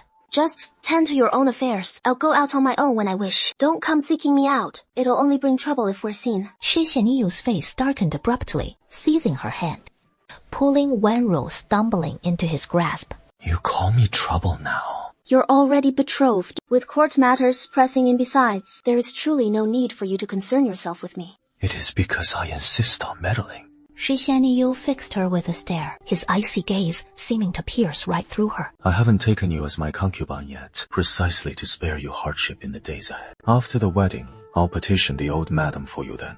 You'd leave it to the old madam to decide. Taking you in as a lowly concubine on bended knee, it would be more proper and legitimate. Well, I've been indulging you, doing everything in my power to pave the way for you. So you should be more compliant. I'm no servant who has sold herself to the Shi household. If that is what you want, fine, but I refuse. If you're unhappy about it, go tell the old madam, and let her throw me out right away. Shi Xianyu's face gradually darkened, his fingers tightening around her wrist. Wanruo winced in pain. So you want to leave after all? Wan Ruo's heart skipped a beat. A panic of her secrets exposed with nowhere left to hide. A year ago, you came begging me, and I let you stay in the Shai household. You wanted Xu Shujing to study, so I sent him to the Shire clan school. You wanted legitimacy, so I'll indulge you and take you as a concubine after the wedding. Or have I been too good to you, making you think I'm easy to push around? The Shai clan school has strict rules. No unauthorized outings. Even if you come to fetch him, he still can't leave. Wan Ruo jerked her head up, meeting his pitch-black gaze. A blatant threat. If I leave the Shi household, where else could I go? My stepmother is still eyeing me covetously, just waiting to drag my brother and me back, to bind us to the family lineage. All I want is a peaceful place to settle. Where could be better than the Shi household? I'm not so ungrateful as that. He lowered his gaze. I'm just afraid you'll cast me aside, now that you're betrothed, with a fiancé. That Miss Zhang's talents are 1 in 100. Skilled in music, chess, calligraphy, and painting. Everyone calls her the female top scholar. The perfect match for you, with Miss Zhang around. What am I then? When did I ever say I didn't want you? It is only a matter of time. See, it has only been a year, and you're already tired of me. Besides, I know nothing of guqin, chess, calligraphy, or painting. I can't compare to Miss Zhang in anything. It won't be long before you grow weary of me. I'm just afraid in my heart, so I'm imagining ways to protect myself. Xi Xianyu pinched his cheek. You're quite the one to turn the tables on me. He released it and grasped Wan Ruo's wrist. Xi Xianyu's brows furrowed slightly, then gently rubbed it for him. What I've promised. I have no intention of going back on. Just stay at the Shire residence with peace of mind, and those people from the Shu family won't dare lay a hand on you. Once Xu Shujing comes of age, I'll arrange for 2 capable aides to escort him back to inherit the family estate. I understand. If you'd like to learn guqin, chess, calligraphy, and painting, come to Pine Crane Garden every day from now on. I'll teach you myself. But Wan Ruo's face stiffened. Cousin, you're so busy with important matters every day. How could I trouble you with such trifles? I've nearly finished with my affairs from now on. Whenever you come to Pine Crane Garden, I'll teach you each one step by step. Wan Ruo felt his head spinning, for he had no leisure to study such things. Never mind. Isn't it that you're afraid I'll abandon you? He hung his head low. Seeing this, Xi Xianyu's lips curved into a slight smile. An inexplicable joy welled up in his heart. He reached out and gently ruffled Wan Ruo's soft hair. It is getting late today, so we'll start tomorrow. You should head back now. I'm afraid someone might see us. Last time you carried me to Pine Crane Garden, the whole household found out. I'm truly frightened. Then, rest well. Xie Xianyu turned and departed, seeing Ding Dong standing guard outside the courtyard. So in a cold tone, he instructed to take good care of him. And report to me immediately if anything arises. This servant understands. Miss, are you all right? It was my own impatience. A man like Xi Xianyu, how could he possibly tolerate others meddling on their own, especially since Jin is still in his hands? Young master, are you returning to Pine Guest Garden now? To Polonia Pavilion. Very well. Sir? You rascal, what is all this fuss about? Young Master Shi has arrived and wishes to see you, sir. With a quick flip, he sat up from the soft couch. Who did you say has come? It is the eldest young master, already waiting at the door. Oh dear. Quick, invite him in at once. Oh, Shar. Come here. You didn't even give us advance notice, so I could have had someone prepare properly. Third uncle, no need for such courtesy. I'll only stay a moment and be on my way. No need to trouble with refreshments. The third master broke out in a cold sweat at once. Oh, so, what brings you here? Today, I visited Taiming Lake and heard a most unseemly scandal. Oh? What scandal? They say a young lady of the Shi family was caught stealing, and it has become the talk of the town. The Shi family is a family of pure scholars. The daughters of the Shi family should be paragons of ladylike virtue. Such a matter is most unbecoming when made public, and tarnishes the Shi family name. I implore third uncle to discipline her sternly in future, lest it happen again. The third master's face flushed an even deeper red. He was so furious he could scarcely catch his breath, and wheeled around to glare at the third madam who had just rushed in upon hearing the news. She didn't steal anything. Master, about this incident. Oh dear, this matter would grieve me deeply. From now on, I vow never to let that girl venture out and tarnish our family's name again. I must trouble you with this, third uncle. You embarrassing wretch! You dare call me father? I wish I could beat your father to death! It was Shuer who stole it! He is framing me! You still dare talk back? Oh, Ouch! Master, please stop hitting. Xu Yin already knows her mistake. I shouldn't have married you back then. Useless in success, ample in ruining things. All you do is bring me shame. Xi Juyun, from today onward, you're forbidden from stepping out even once. Today, let's learn the qin. I've thought about it, and I feel like I have no talent for playing the qin. How do you know if you haven't even tried? Sit down. Xu Xianyu stands behind him, bending down. His right hand rests on the strings. A low voice rises by his ear. First, learn the finger techniques. Mo thumb swipe, Tiao index pluck, Go middle hook, Ti thumb substitute, Li index press, tool middle support, Da ring strike, Jai pinky rest. Yet Wan Rou is utterly distracted, unsure if it is because he is leaning in too close. Wan Rou feels his ears burning with heat. Give it a try. What is wrong? Shi Xianyu turns to look at him. It is probably because we're so close, making Wan Rou feel like he is the only thing in those eyes. Is this Mo? And Xi Xingyu watches his cheeks gradually flush. Following that blush downward, he spots those small, rosy ears. His gaze darkens with depth. His fingers pluck the string lightly. This is Tiao. Your force is all wrong. Do it like this. Seeing Wan Rou's ears turn even redder, like ripe apples, begging to be bitten, Wan Rou plucks the string roughly again, as if gasping for air, letting out a faint, broken whimper. I don't want to learn anymore. My hands hurt. Xi Xianyu unusually holds back his anger. Instead, she drew even closer to him. Then don't learn it. Only then did Wan Rou belatedly realize that his body was already burning hot, his clear, moist eyes gradually filling with desire. Shui Xianyu, like this, she had seen countless times in bed. Wan Rou's hairs stood on end all over her body. I was just joking. I think we can keep going with the lesson. Let's get back to it. Shi Xianyu leaned down to kiss her, but Wan Rou pressed a hand to his chest, her resolve firm. We agreed today's for learning, and you haven't tired of me yet. So why slack off on teaching me now, only to cast me aside later and score me for being too dim to learn a thing? What would become of me then? Shi Xianyu glanced at her sidelong. Rarely had he seen such desperate yearning etched on her face. He could only draw a deep breath. All right. He rose and took up the cup from the table, downing a cup of cool tea to barely quench his thirst. If we're learning, then let's do it properly. No whining about sore hands or feet. Wan Rou nodded obediently. Learning the qin only aches in the hands, but not learning aches all over. She wasn't a fool after all. She knew which pain truly mattered. Not bad. But Wan Rou thinks she must have played something wrong, gazing at him intently. Shi Xianyu reaches out and pinches her cheek. No seducing the teacher. Wan Rou is speechless. What nonsense is this guy spouting? What are you still standing there for? Keep practicing. Wan Rou pouts and resumes playing the qin. An hour later, Xi Xianyu finally calls an end to the lesson.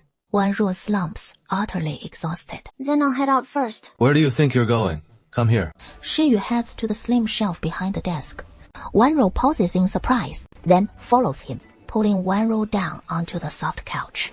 Shi Xianyu uncorks the porcelain bottle, one hand clasping Wan Rou's, the other dipping into the jar for a bit of ointment, gently dabbing it onto her reddened fingertips. The ointment feels cool and soothing, easing the fiery sting from moments before, her fingertips instantly relieved. With this ointment, they won't hurt tomorrow. He lifts his gaze to Wan Rou's porcelain pale cheeks and feels a sudden stir, his throat tightening, the hand at her wrist, unconsciously drifting to her waist, drawing her nearer. But Wan Rou presses a hand to his chest.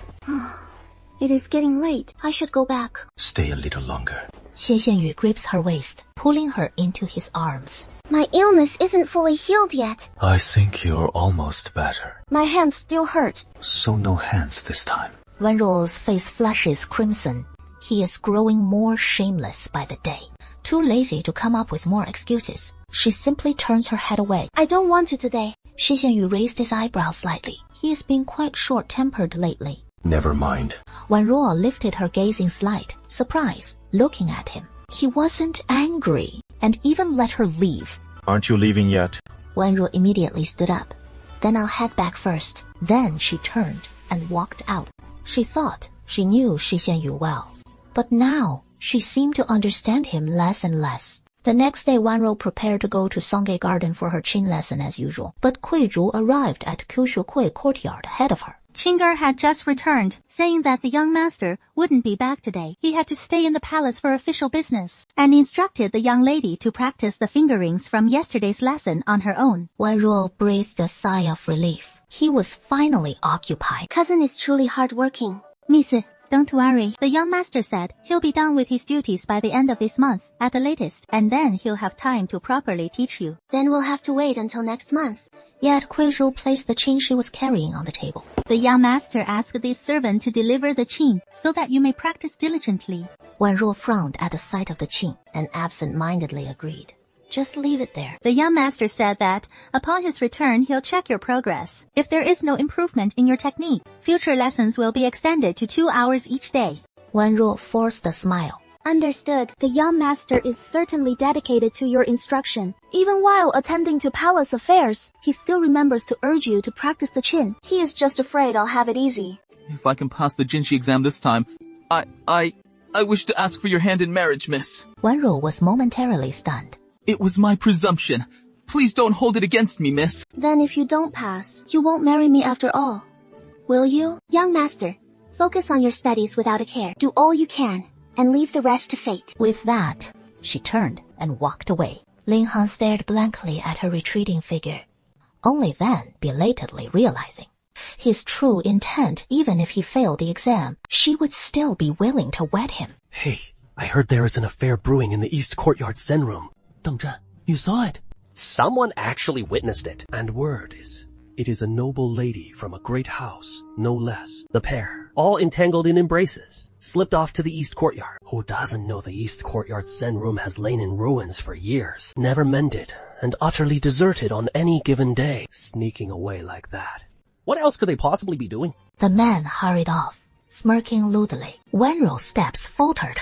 She suddenly turned to Suyu and asked, Did you see where 7th Miss headed just now? I have no idea. The old madam went to the Zen room to rest. 5th Miss said she was off to the back mountain to view the cherry blossoms. So 7th Miss must have gone along with her. Go find her, quickly. It is that forsaken Zen room by the mountain stream. Head to the bushes out back and start a fire first. Strike it with flint. Make it a good blaze. 4月, go at once. Miss, I just led the servants charging in, and there they were, playing as they. 7th Miss choked back a sob at the news, lowering her voice. Disheveled and locked in an embrace with the Air Zheng.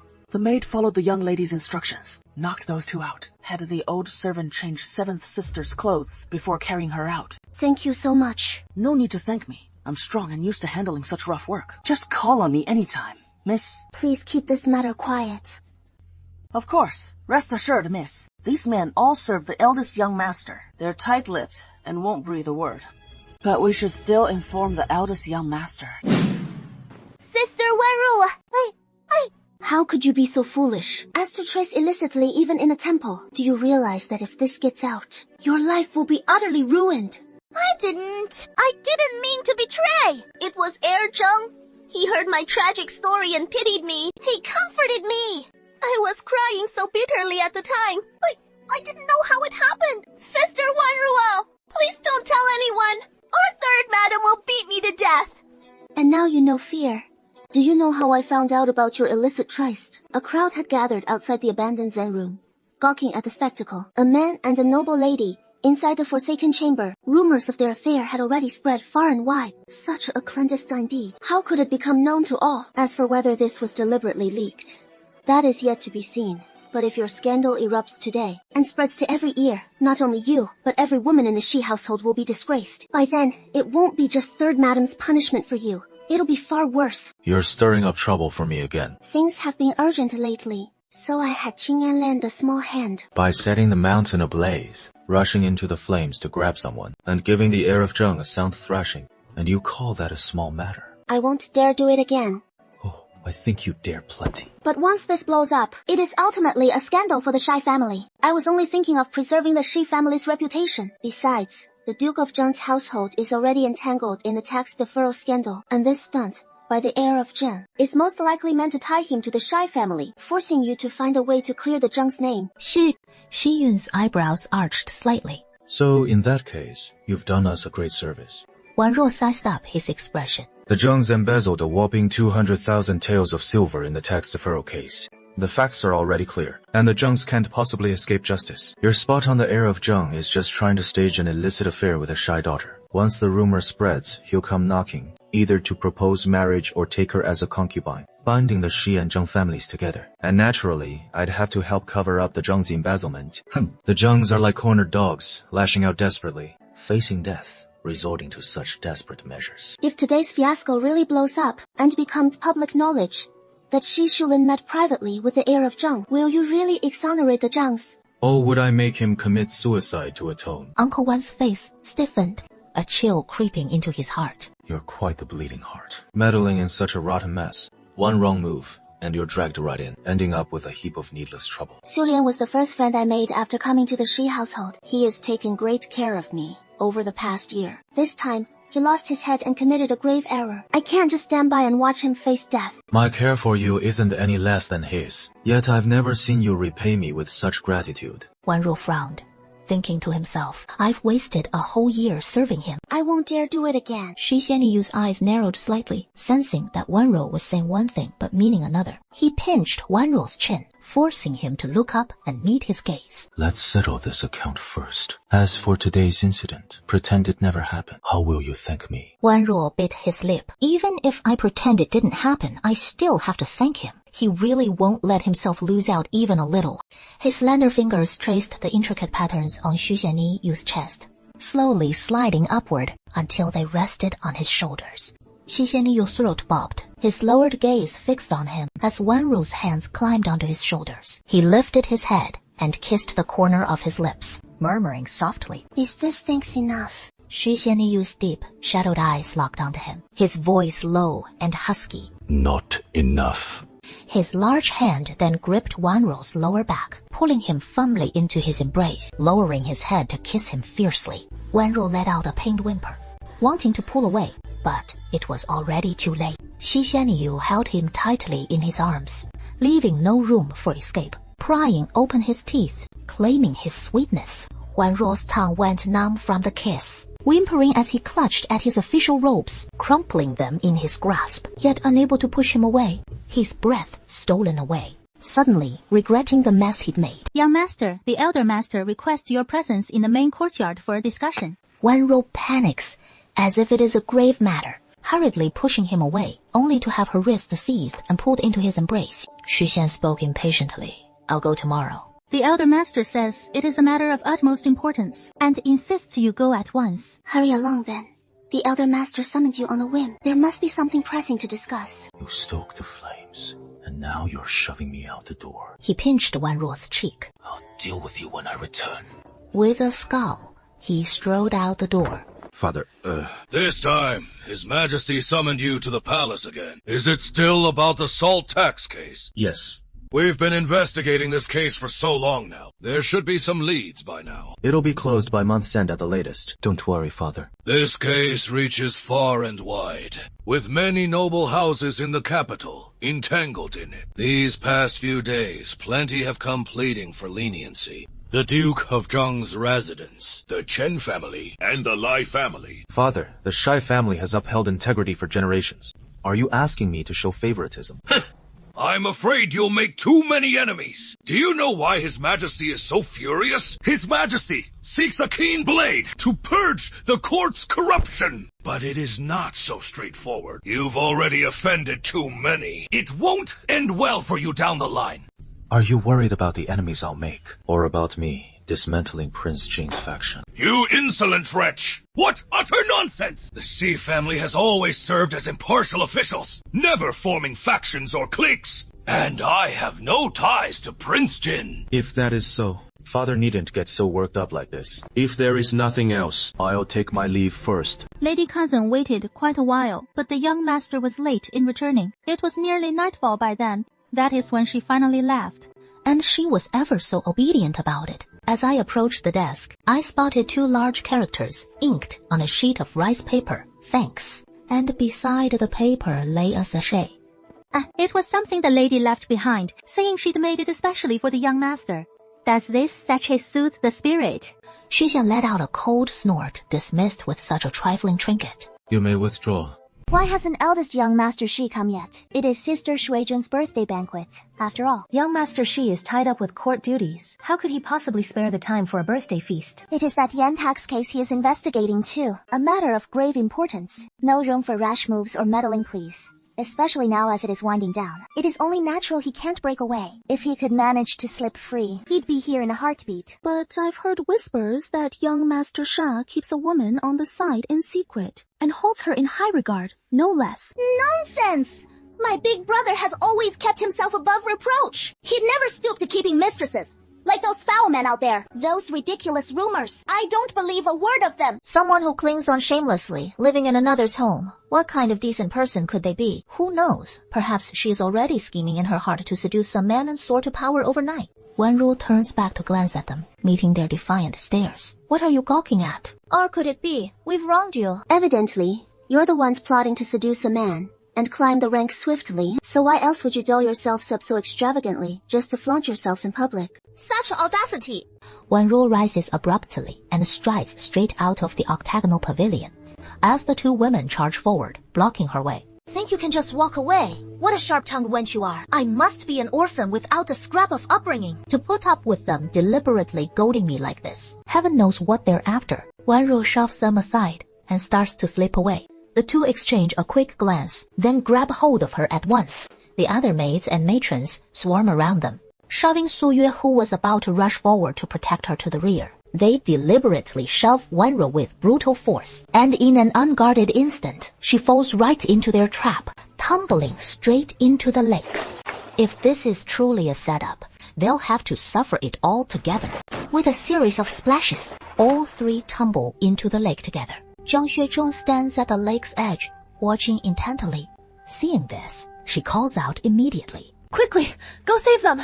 No sooner has she uttered the words than two manservants plunge into the lake, swimming furiously toward the spot where they fell. Her maid whispers lowly, That Xu Wenru dragged Miss Chu and Miss Ju down with her. What if the manservants grab the wrong ones? Jiang Xuejun, his eyes gleam with malice. Then that is what they deserve. Those two fools, even with a whole crowd ganging up on one, they still let her drag them under. Find two more matrons who can swim and send them in to rescue. Let the old servant woman see it clearly. Xu Wenru must be left for those two young servants to rescue. Those eyes fixed on Wenru with malicious intent. Miss, don't be afraid. I'm here to save you. Wenru felt a chill run through her body at once, and she finally understood their scheme. If she were truly soaked through and carried ashore in public by this man, her reputation would be utterly ruined. She would either have to marry him or harm herself. Wenru pulled a silver needle from her waist and stabbed it viciously into the man's hand. Wenru kicked out again, kicking him away, then turned and swam swiftly toward the shore. What is happening? She can still swim. Where is Wang Fugi? Is he just drawing a salary for nothing? How could he fail to stop even a woman? What is wrong with him? Seeing Xu Wenru successfully climb ashore, Zhang Xuezhong could only swallow her anger bitterly. Make sure to hold that maid Su Yue down, and don't let her deliver clothes to her. Xu Shuju always meddles in others' affairs, so make sure you've gotten rid of her. This servant has taken care of it. Good. Today we can't let her marry a servant boy, but we must still ruin her reputation. Have her leave the villa in disarray. But the next instant, a shadowy figure rushed out in haste, untied his own cloak, and draped it over Wenru's chilled and trembling form. Huh? Miss, are you all right? Seeing his attire, he is clearly a scholar. I bet he is that wench's paramour. No idea when he sneaked in. What a waste letting him reap the benefit. Aru, are you feeling any better? I'm all right. Nothing serious. How on earth did it turn into a row in the pavilion? All that pushing and shoving, and in the blink of an eye, we all tumbled into the water. It is partly my fault. I stepped away just for a moment and lost sight of you. With a few glib words, she absolved herself completely. Indeed, Miss Zhang, you're taking too much blame when you weren't even there. Miss Zhao and Miss Chu just turned on me out of nowhere, blocking my path and shoving me around. It was all their doing. After all, how could I blame you when it wasn't your fault? Oh, you still have far too quick a temper. As women, we must be more yielding and not pick needless fights with others. You're quite right, Miss Zhang. But after I fell in, a young servant jumped in to haul me out. Jiang Xuezhong's face paled slightly. What wretched cur would dare lay hands on you like that? The chaos at the time. I wasn't there myself. I had no idea some filthy servant would be so brazen. I sent several matrons to pull her from the water, and I made it clear no men were to go in. Who'd have thought someone would be so bold? Rest easy. I'll get to the bottom of this. And see that justice is done. Thank you for your kindness, Miss Jiang. Thank goodness. You have that auspicious luck with water, or I wouldn't know how to answer to the Shi family. As just a dependent girl in their house, who in the Shi family really cares if I live or die? You've been with the Shi family a whole year now. Even the old madam favors you. And it was the eldest young master who took you in at the start. They must hold you in some regard. That is simply the eldest young master's kindness. As she spoke, Ding Dong hurried in. What is it? Ding Dong didn't know how to broach it, and shot an awkward glance at Miss Jiang. Just say what is on your mind. Sister Jiang isn't a stranger, so why be so secretive? Circling around Miss Jiang, she approached Wanro. The young master has arrived. A flicker of panic crossed Wanro's pale face, and she glanced guiltily at Miss Jiang. Sister Xiang came to visit me today as well. I'm not seriously ill. Then I'll take my leave. Miss Jiang, seeing her guilty expression, she had a vague inkling of what was going on. In that case, I won't linger. You should rest well. I'm not up to it, so I won't see you out, Miss Jiang. After Miss Jiang departed, Ding Dong instinctively moved to close the window, but Wanro interjected. The room feels so stuffy, leave the window open. Yes, Miss Jiang left Qiushui courtyard, but she didn't go far. Instead, she slipped behind flowering shrubs at the corner, and didn't have to wait long before a tall, slender figure strode into Qiushui courtyard. Miss Jiang's hand clenched the handkerchief tightly, her face darkening considerably. She had always thought Xi Xianyi Yu aloof, distant with everyone, but this was the first time she saw his brows furrowed, his face etched with worry. The young master is here. What is the matter? Wanro slipped from the bed and threw herself into his arms. Brother Shi Yu. Miss Jiang stood behind the floral cluster, and from that narrow gap, she could just make out the scene inside. The slender, delicate girl dashed barefoot from the bed and flung herself into the man's embrace, whimpering coquettishly. Xi Xianyi Xi Xinyu froze for a moment. The first time he had seen Wanro so affectionate. Are you hurt? Has the doctor been here? No, I just fell into the water. My heart was filled with fear, and the cold made my whole body stiffen. I almost thought I'd never see you again. What are you saying? Don't let such ominous words slip from your lips. He scooped her up in his arms and gently laid her on the bed. You've fallen into the water, and you might catch a chill, yet you're acting so recklessly. What if you fall ill? But Wanro clung tightly to his collar, refusing to let go. Sobbing softly. If I were to fall ill, would you no longer want me? What nonsense is this? It was the first time he'd seen Wanro so vulnerable and tearful. Xi Xianyu had been handling a case at the Dali temple. When Qing'an rushed to tell him that Wanro had slipped and fallen into the water, nearly drowning, in a panic, he hurried back without delay, not even taking the time to change his clothes. Wanro nestled into his embrace. Then, no matter what, you'll never abandon me. Of course not. What if you take a wife? Xi Xianyu felt a touch of helplessness, unsure why she suddenly seemed so insecure. Yet deep down, he cherished how she clung to him so desperately. Wanro, no matter the time or circumstance, I will never abandon you. I will always be by your side. Wanro lifted her gaze, glancing toward the flowers outside the window, where she caught sight of a pair of eyes. A pair of reddened eyes, brimming with seething jealousy. Jiang Xuejun trembled all over. She could scarcely believe that the man before her was Xi Xianyu. He was coaxing that woman with such infinite patience, so indulgently soothing her every fear, while she, spoiled by his affections, acted with willful charm, and he indulged her fully, vowing a lifetime of devotion. Then what am I to him? Suddenly, Jiang Xuejun locked eyes with the woman cradled in Xu Xianyu's arms, their gaze cold, piercing, and bone-chilling. Only then did Jiang Xuejun realize, too late, that it had all been deliberate. Truly, utterly so. Xu Xianyu coaxed her patiently. Anru wrapped her arms around his shoulders, tilted her head up, and pressed her lips to his. Xu Xianyu gently stroked her back, returning her kiss with tender affection. Jiang Xuejun could bear the sight no longer, and turned away, storming off in seething resentment. Anruo caught a glimpse from the corner of her eye of the shadow behind the bouquet, vanishing emptily, knowing full well that Jiang Xuejun had departed. She pulled away from Xi Xianyu, as Xi Xianyu's hands tightened around her waist, yearning to deepen the kiss even further. But she turned her head aside and murmured sulkily, I'm feeling rather weak. Xu Shifeng's headache had flared up again. I want to rest a bit. Xi Xianyu's brows twitched wildly in frustration. He'd been so inflamed from their intimate conversation with her, and now she claimed a headache, his throat growing parched with emotion, as he gazed at Anru's frail form, and ultimately he relented. Then rest well. Xu Xianyu then instructed Kui Zhu to summon the physician once more. After Shi Xianyu departed from Qiushui courtyard, he left the mansion once again, only to find, upon reaching the gate, that he had run straight into Zhang Xuezhong. Young Master Shi. Miss Jiang.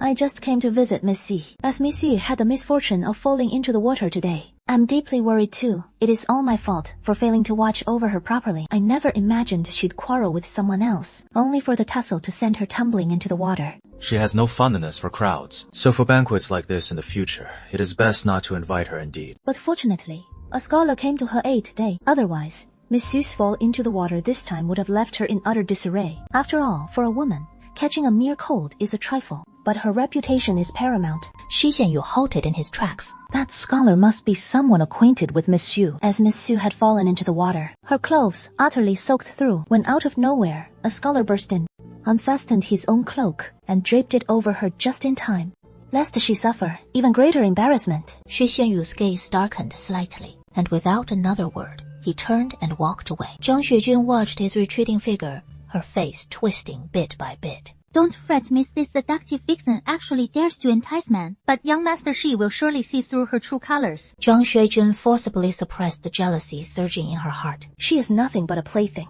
while I am to become the young mistress of the Shi household. How could I stoop to notice the likes of her? Indeed. As a noble lady from a distinguished family, you would never deign to use such despicable tricks to lure a man. That is the sort of behavior befitting a courtesan from the pleasure quarters, and only someone of her lowly origins could stoop so low. The young lady of Qiushui courtyard. Miss Zhang has already left. I know, thank goodness, you've resolved to leave. That Miss Zhang's methods are so ruthless. You've done nothing to provoke her. Yet, she struck at you viciously the moment she arrived. If not for you, miss, today you wouldn't have nearly drowned, saved only by that errant servant who dragged you to shore. I dread to think what fate might have befallen you. The intrigues in the inner quarters are no less fierce than those outside. Yet I can't fathom how Zhang Xuejun learned of my connection to Shui Shenyu. Aren't you worried that Zhang Xuejun will expose your secret with the young master?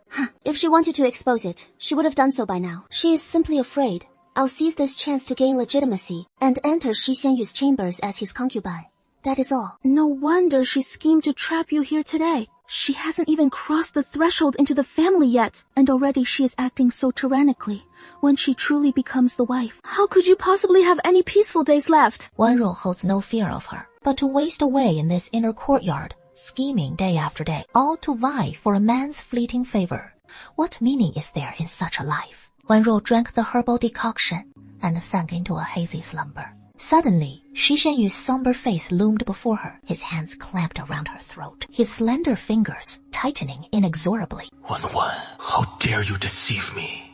Wanru jolted awake in sheer terror, her lingering dread slowly ebbing away. Yet abruptly, a voice whispered close to her ear. What? She turned her head sharply and beheld Shi Xianyu seated at her bedside. The heartbeat she'd just steadied now raced wildly again, as he lifted a hand to brush the fine beads of sweat from her forehead. Fresh from the nightmare, she instinctively recoiled. Shi Xianyu's hand faltered, his gaze deepening with shadow. At last, Wanro shook off the nightmare's grip, propping herself up on the bed, and reached out to clasp his hand. Why have you come? I feared you'd fallen ill again. Once my duties were done, I hurried to check on you. Handling these cases as your cousin is truly exhausting. No need for concern. My physician has already examined me. He assured me it is nothing grave. Cousin, you should return and rest soon. Thank you. He turned his hand, enfolding her small one gently in his palm. The case is closed now. With some leisure at last, I can spend more time by your side. Did you just have a nightmare? What kind of dream? I dreamed a wolf was chasing me. No matter how I fled, I couldn't escape. Shi Xianyu gently touched her pale little face. Perhaps it is from falling into the water today. Don't be afraid. Wanro lifted her gaze to meet his. If one day Shi Xianyu discovers I've deceived him, will he strangle me just like in the dream? How were you rescued from falling into the water today? I've been gathering herbs in the mountains with my father since childhood, so I know a bit about swimming, though it has been years since I last went in the water. But I still remember enough to swim ashore on my own. I heard a young scholar burst in today and draped his cloak over you. Someone you know well. Wenro's heart clenched tightly. We're not that close. I only asked him for directions in the estate once before, so we've only met the once. He must be a kind-hearted soul who happened to be strolling near the villa today, heard cries for help from inside, and rushed in to save whoever it was. Wenro met his cool gaze. Quite the coincidence, isn't it? I thought so too, if not for that kind stranger. Who knows how mortifying today would have been. I'm from a humble background to begin with. I hardly deserve you. And if my reputation were ruined, it would make it all the harder to enter your household in the future. Shi Xianyu gazed at her pale little face, marked by lingering fear and quiet sorrow, his cold, hardened heart softening just a touch as he reached out to ruffle her hair. You should head back now. It is nightfall already. And after such a weary day, you need your rest. Then I'll leave you to sleep. She finally rose and took her leave, Wenro relaxing at last. This is the medicine for next month. Thank you for your kindness. Second madam instructed the maid beside her. Fetch 10 taels of silver. No need for the money. There is a favor I'd like to ask of second madam. What is it? I'd like to ask second madam for your help to have Ajin leave the Shi clan school. Second madam looked somewhat surprised. That is quite unusual. The Shi clan school is renowned throughout the land. Countless people scramble to get in but can't. It is a rare fortune for your brother to study there. Yet you want him to leave. Though the clan school is fine, Ajin comes from humble origins. He is constantly bullied there. He came home today. I saw his body covered in bruises. It breaks my heart. In the end, we shouldn't have aimed so high. If Ajin stays on at the clan school, who knows how many more beatings he'll endure. Second madam's expression softened a little. If he is to leave, which school? I'll just go speak to the dean myself. Wenro hesitated. But once he leaves the Shi clan school, Ajin still needs to study somewhere. I know second madam comes from a scholarly family. Your uncle teaches at Maoshan Academy. Maoshan Academy is a well-known institution far and wide. It mostly admits students from ordinary families. But Maoshan isn't in the capital. It is rather remote. Can you bear to send him there so young? What is a boy got to fear? It is time he learned to stand on his own. Very well. I'll make the arrangements. Thank you. Second madam. Come here. Wenro shuffles over. How has your practice been these past few days? I've been practicing, but with little progress. Then give it a try, but Shi Xianyu shows no sign of offering her a seat. Just as she is about to speak, Shi Xianyu seizes her wrist, gently pulling her into his embrace, settling her onto his lap. Speak then. He gazes at Wenro. Her heart burns with irritation, remembering who it was in the last lesson who said no seducing the teacher. Reluctantly, she attempts the finger technique he taught her last time. Is this a lack of palm chi? Or have you not practiced at all? I have practiced. It is just that no one has been guiding me. Once we start talking, I lose that sense of it. His eyes widen, gazing reverently at Xu Xianyi. Fearing her disdain, Xu Xianyu's warm lips brush against her ear, sending shivers through her body, leaving her trapped once more in his hold, unable to pull away. Is that so? I'd almost forgotten the clan school's dean. Who came to say the second madam wishes to take Shu Shujin away? Wenro's face pales dramatically. Such a trivial matter, and yet the dean must seek his approval. He truly has his eye on Ajin. Today, when Ajin returned from the clan school, I noticed the many bruises on his body. That is when I learned he has been bullied by the other students there. All along, she didn't want me to worry, so she never dared tell me. She wouldn't complain to you, sir, fearing it would cause trouble. In my anger, I went to the second madam to seek justice. The second madam is kind-hearted and pities Ajin, so she suggested sending him to the Maoshan Academy, run by her uncle. Xu Xianyu's brow furrows slightly as he looks into her tear-filled eyes. My heart felt like it was being tugged. Why didn't you come to me? What do you think you're doing? Standing up for your sister like that. If word gets out about our relationship, they'll take it out on him, cursing Ajin even more viciously behind his back. Moreover, this isn't just about disciplining a few kids. Ajin was born into a lowly family, and in the Shi family academy, he already feels out of place, even if you stand up for him and make others afraid to bully him openly. Deep down, they'll still look down on him. I don't want him always feeling like he is beneath everyone else. Shi Xianyu raised his hand to wipe away his tears. Maoshan is so far away, and you're willing to send him there. Boys have to learn to stand on their own someday. And besides, though deep down, I wish to keep him close to me. Above all, I want him to be happy. His eyes were red, and swollen, with tears still lingering on his cheeks. He leaned dependently into Xi Xianyu's embrace. Brother Xi Yu, you're all I have left. Xi Xianyu's heart suddenly felt a numb ache. Ever since that fall into the water, he has grown even more clingy. Yet for some reason, my own heart feels emptier than ever. Xi Xianyu pinched his chin, forcing him to look up as he asked, Do you dare deceive me? Xi Xianyu's thin lips pressed into a tight line, but in the end, he released his grip, recognized Qin Wenruo, let out a quiet sigh of relief, and nodded obediently. What tune would you like to learn? 香妃院. Why do you want to learn this one? In the future, if you no longer dote on me, I'll play this tune in my room every day. Perhaps it will stir a bit of old affection in you. Thank you. Wenruo smiled and pinched his cheek. What kind of nonsense are you thinking about all day? So, will you teach me or not? Wenruo tugged at his sleeve. He looked a bit helpless. I don't have the sheet music. Have Qing'an buy it another day, and I'll teach you. Just then, Kuizhou called from outside the door. Young master, an imperial messenger has arrived with a decree. Wenruo froze in her movements. Practice what we learned today on your own when you get back. And if you dare to bungle my affections next time, you'll be in for it. Wenruo guiltily shrank back her neck and nodded obediently. Got it.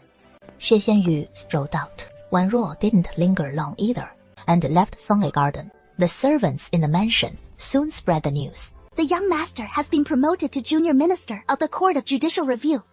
A fourth-rank position and granted 1,000 taels of silver. In that case, the Jiang family's match is quite a loss for them. If you ask me, our young master could even marry a princess and still make a fine household. The servants buzzed with discussion. Sister, hear me out. You go to Maoshan Academy first, at most 2 months, and I'll come fetch you for sure. Are you deceiving me? When has your sister ever lied to you? But I've left the Shi family. The Shu family won't let us off easily. I've made foolproof arrangements. Rest assured, once we leave the Shi family, we'll start anew. Just like with Yuxian, no one to bully you. No one would dare come and sell us off. Xu Shujin's eyes filled with longing. Then, it is a deal. If you don't come in 2 months, I'll return to the capital myself to find you. All right, a word is our bond. Miss Xu, young Master Lin, I feared the young lady might catch a chill after falling into the water, and I've been so worried these past 2 days, but I couldn't find a way into the Shi residence. I went straight home and drank a big bowl of ginger tea, which at least warded off the cold, so I didn't fall ill. I must thank you, young Master Lin, for draping your cloak over me that day. It all happened so quickly. I didn't get a chance to thank you properly. As long as you're not ill, that is all that matters. Then, what the young lady said last time at Zhaozhou Temple, does it still hold true? Which words? The ones where you promised to marry me. Of course it counts. Lin Han's eyes suddenly lit up. Then, I'll go at once to propose marriage. But Wenruo shook her head. I'm only staying with the Shi family as a guest. My voice carries little weight, and I wouldn't dare impose. If you're truly set on marrying me, wait until the exam results are announced. Then I'll beg the old madam to let me leave the household. But I'm not sure if I'll pass. I have no confidence in my heart, and if I fail this time, I'll have to wait another grueling 3 years. I'm afraid it'd only drag you down, making you suffer alongside me. You, young master, are a man of pure and unwavering virtue. Goming, you'll have another chance sooner or later, even if you can't tend the fields this time. Just try again next time. If you truly care for me, I'm not afraid of hardship. I vow to strive harder and not let you down. What are you doing here? I'm here to cheer you on. You're courting death. Just joking, but in all seriousness. Deep down, I'm not convinced at all. Everyone remembers you're the top scholar, but no one spares a thought for the third place Tianhua being human too. Xu Xianyi pours himself some tea, completely ignoring him. As Yu Yan taps the table with his folding fan. Though back then you only snagged the top spot, while I got to be the Tianhua. You know why? Why? Because I'm better looking than you. Xu Xianyi doesn't even bat an eyelid. Hey, you're way too dull. I wonder which woman could ever fall for you. Xu Xianyi recalls a pair of sparkling, doe-like eyes, red-rimmed from tears, burrowing into his embrace, and in a muffled, aggrieved voice says, Brother Xianyu, you're all I have. A faint smile tugs at the corner of his lips. You'd better worry about yourself. I heard you were keeping a beauty in a golden house, lavishing affection on some woman, and I didn't buy it. But now it seems there is some truth to the rumor after all. Hey, when can I meet her? She is shy and doesn't like crowds. Look at you, acting all protective like a mother hen. It is a rare sight indeed, to see you treasure a woman like this in my lifetime. But if you cherish her that much, why get engaged to the Jiang family? Xu Xianyu purses his lips. She is a merchant's daughter. Her background's modest, so she can only be a concubine. She is timid too, scared of everything. The Jiangs might bully her, but I hold leverage over them. So once the Jiang girl enters the household, she won't dare make trouble. So, you aristocratic heirs are the most troublesome, bound by all these rules. Even as a concubine, she'd still have to watch with her own eyes as you marry another woman. Wouldn't that drive her mad with jealousy? Oh, women just love to get jealous. Sigh. Yesterday, I merely tipped a new girl at the Wanhua Pavilion with a silver ingot, and Lady Qingqing threw a fit with me. All tears and tantrums. No amount of coaxing would settle her.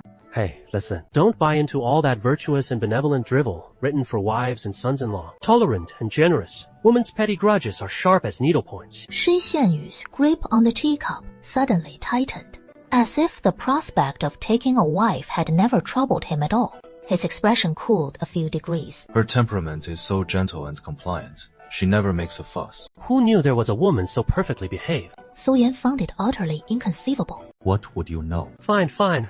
Can't a man speak his mind? Someday, I'll lay eyes on this paragon who has got you so smitten. A burst of clamor rose from below the attic. Turns out, it was a few scholars wandering beneath. Wow, this Xi family academy is truly magnificent. I can scarcely believe it is a private academy. Several times grander than your average school.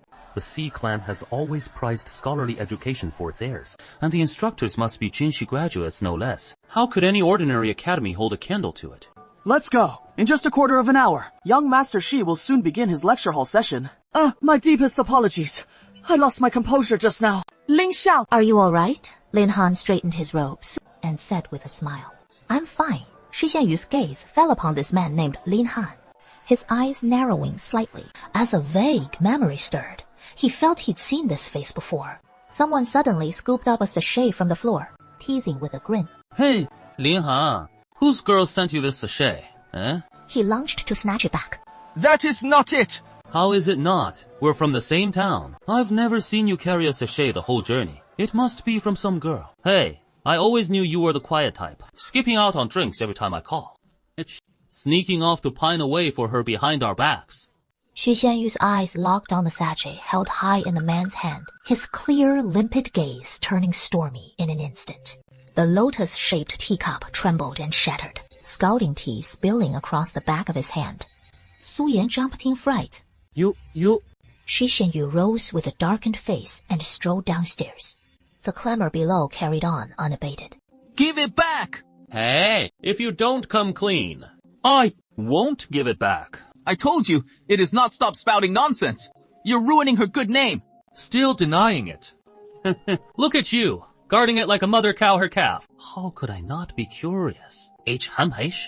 After all we've been through as brothers. You're keeping secrets from me. The group was in full uproar, when suddenly someone gasped. Isn't that Lord Shi? Everyone froze, then quickly cupped their hands in respectful salute. You must be the candidates come to the capital for the exams. We're all anxiously awaiting the announcement of the results. We heard that today, Lord Shi will deliver the inaugural lecture at the Shi Family Academy. So we arrived at the gates at dawn to await his arrival, just to catch a glimpse of him. An honor beyond 3 lifetimes. The results haven't been announced yet, and none of you are any less deserving than I. Lord Shi, you are far too modest. Shi Xianyu's gaze swept over the sachet clutched in one man's hand. This sachet is quite exquisitely crafted. The man paused in surprise, then eagerly presented it to Shi Xianyu like a cherished treasure. It belonged to Lin Han. Shi Xianyu accepted it with his left hand, holding it up to examine it closely, a shadow deepening in the depths of his eyes. This sachet identical to the one Xu Wanruo had given her, indistinguishable in every way. Ma Chongshan nudged Lin Han's arm, leaning in with a lowered voice. He whispered, Lord She seems quite taken with it. Why not be generous and offer it to him? Curry his favor, and your success in the exams is all but assured. Where did you get this sachet? No, I didn't buy it. Somebody gave it to me. No wonder you treasure it so dearly. It really was a gift from a girl, wasn't it? Lin Han's face flushed crimson, and he glanced embarrassedly toward Shi Xianyu. Lord Shi, this sachet was a gift from the girl who holds my heart, and I truly couldn't bear to give it away. Once the results are announced, I'll ask for her hand in marriage. Which family's daughter is she? Please forgive me, Lord Shi, but I truly cannot part with this sachet. Xie Xianyu extended the sachet, and Lin Han reached out hastily to take it, only to meet a pair of brooding, ominous eyes. Shi Xianyu released his grip and turned to depart. Hey, what is wrong? Why so angry all of a sudden? Nothing. So what are you up to now? Heading out on a river patrol? No. Your hand's still bleeding. Summon Shu Wanrou here. It is Qing'an. She bolted off in a hurry. Where is the young cousin miss? Hurry and fetch the young cousin miss. Keep your voice down. The young miss is napping right now. The young master wants her over there. What is so urgent? The young master seems in a foul mood today. Just go over there quick better. Not keep him waiting. Ding Dong wouldn't dare hold up the young miss. Young miss. Wanrou woke in a hazy daze. The eldest young master wants you at Songhuan. Time to get up, young miss. Wanrou frowned. Why must she always stir up such trouble? Qing'an said the eldest young master looks quite displeased. His displeasure is none of his concern. Yet Wanrou, face wooden and blank, dragged herself out of bed. So Wanrou headed to the Yaxiang Pavilion in Sangye Garden. Xu Xianyu sat in the armchair, his gaze heavy and piercing upon her. Wanrou's heart clenched suddenly. You keeping something from me? Her heart raced, a chill like a blade at her back. He'd hidden far too much from her already. Wanrou forced herself to stay composed. No, what is the matter? But Xu Xianyu's eyes grew even colder. Are you hurt? Today at the academy lecture, I ran into a fellow named Lin Han. His voice calm as the lake before a storm turned to her. Wanrou's brow twitched. Sweat beaded in her palms. He has one of these sachets too. Did you give it to him? Yes. Oh, this isn't a sachet. It is a medicine pouch. I gave him this just to thank him. That day by the lake, he draped his cloak over me, sparing me the humiliation of appearing unseemly in public. I wanted to thank him, and seeing he was a scholar, I gave him this invigorating herbal sachet. Shi Xianyu's expression didn't soften in the slightest. He rose and drew near her. But he said it was a gift from his beloved, one he cherishes beyond measure. Once the results are announced, he'll ask for your hand in marriage. Wanrou's face turned as pale as paper. Perhaps she thought I was merely a resident maid in the household. Hence, the misunderstanding. Tomorrow, I'll go and clear it up with her. To explain that, I have no intention of marrying him. Shi Xianyu gripped her chin, gazing intently at her. Lin Han's intentions are written plain on his face. I refuse to believe you haven't noticed. You gave him a sachet, and he boldly declares he'll marry you. And now you're fobbing me off with this flimsy excuse. Xu Wanrou, do you truly think me so easily deceived? Wanrou felt chills run down her spine. Wanrou's eyes involuntarily reddened with tears as fear spread through her heart. I harbor no feelings for Lin Han. He is but a scholar heading to the capital for the exams, who may not even pass to become a jinshi. From a humble family, I struggled so hard to enter the Shai household. How could I forsake the Shi family to marry that pauper of his? I truly gave it only to thank him, without thinking so deeply. Cousin, you know I've shared these herbal gifts with many in the household who asked. Even Qing'an and Kui Zhu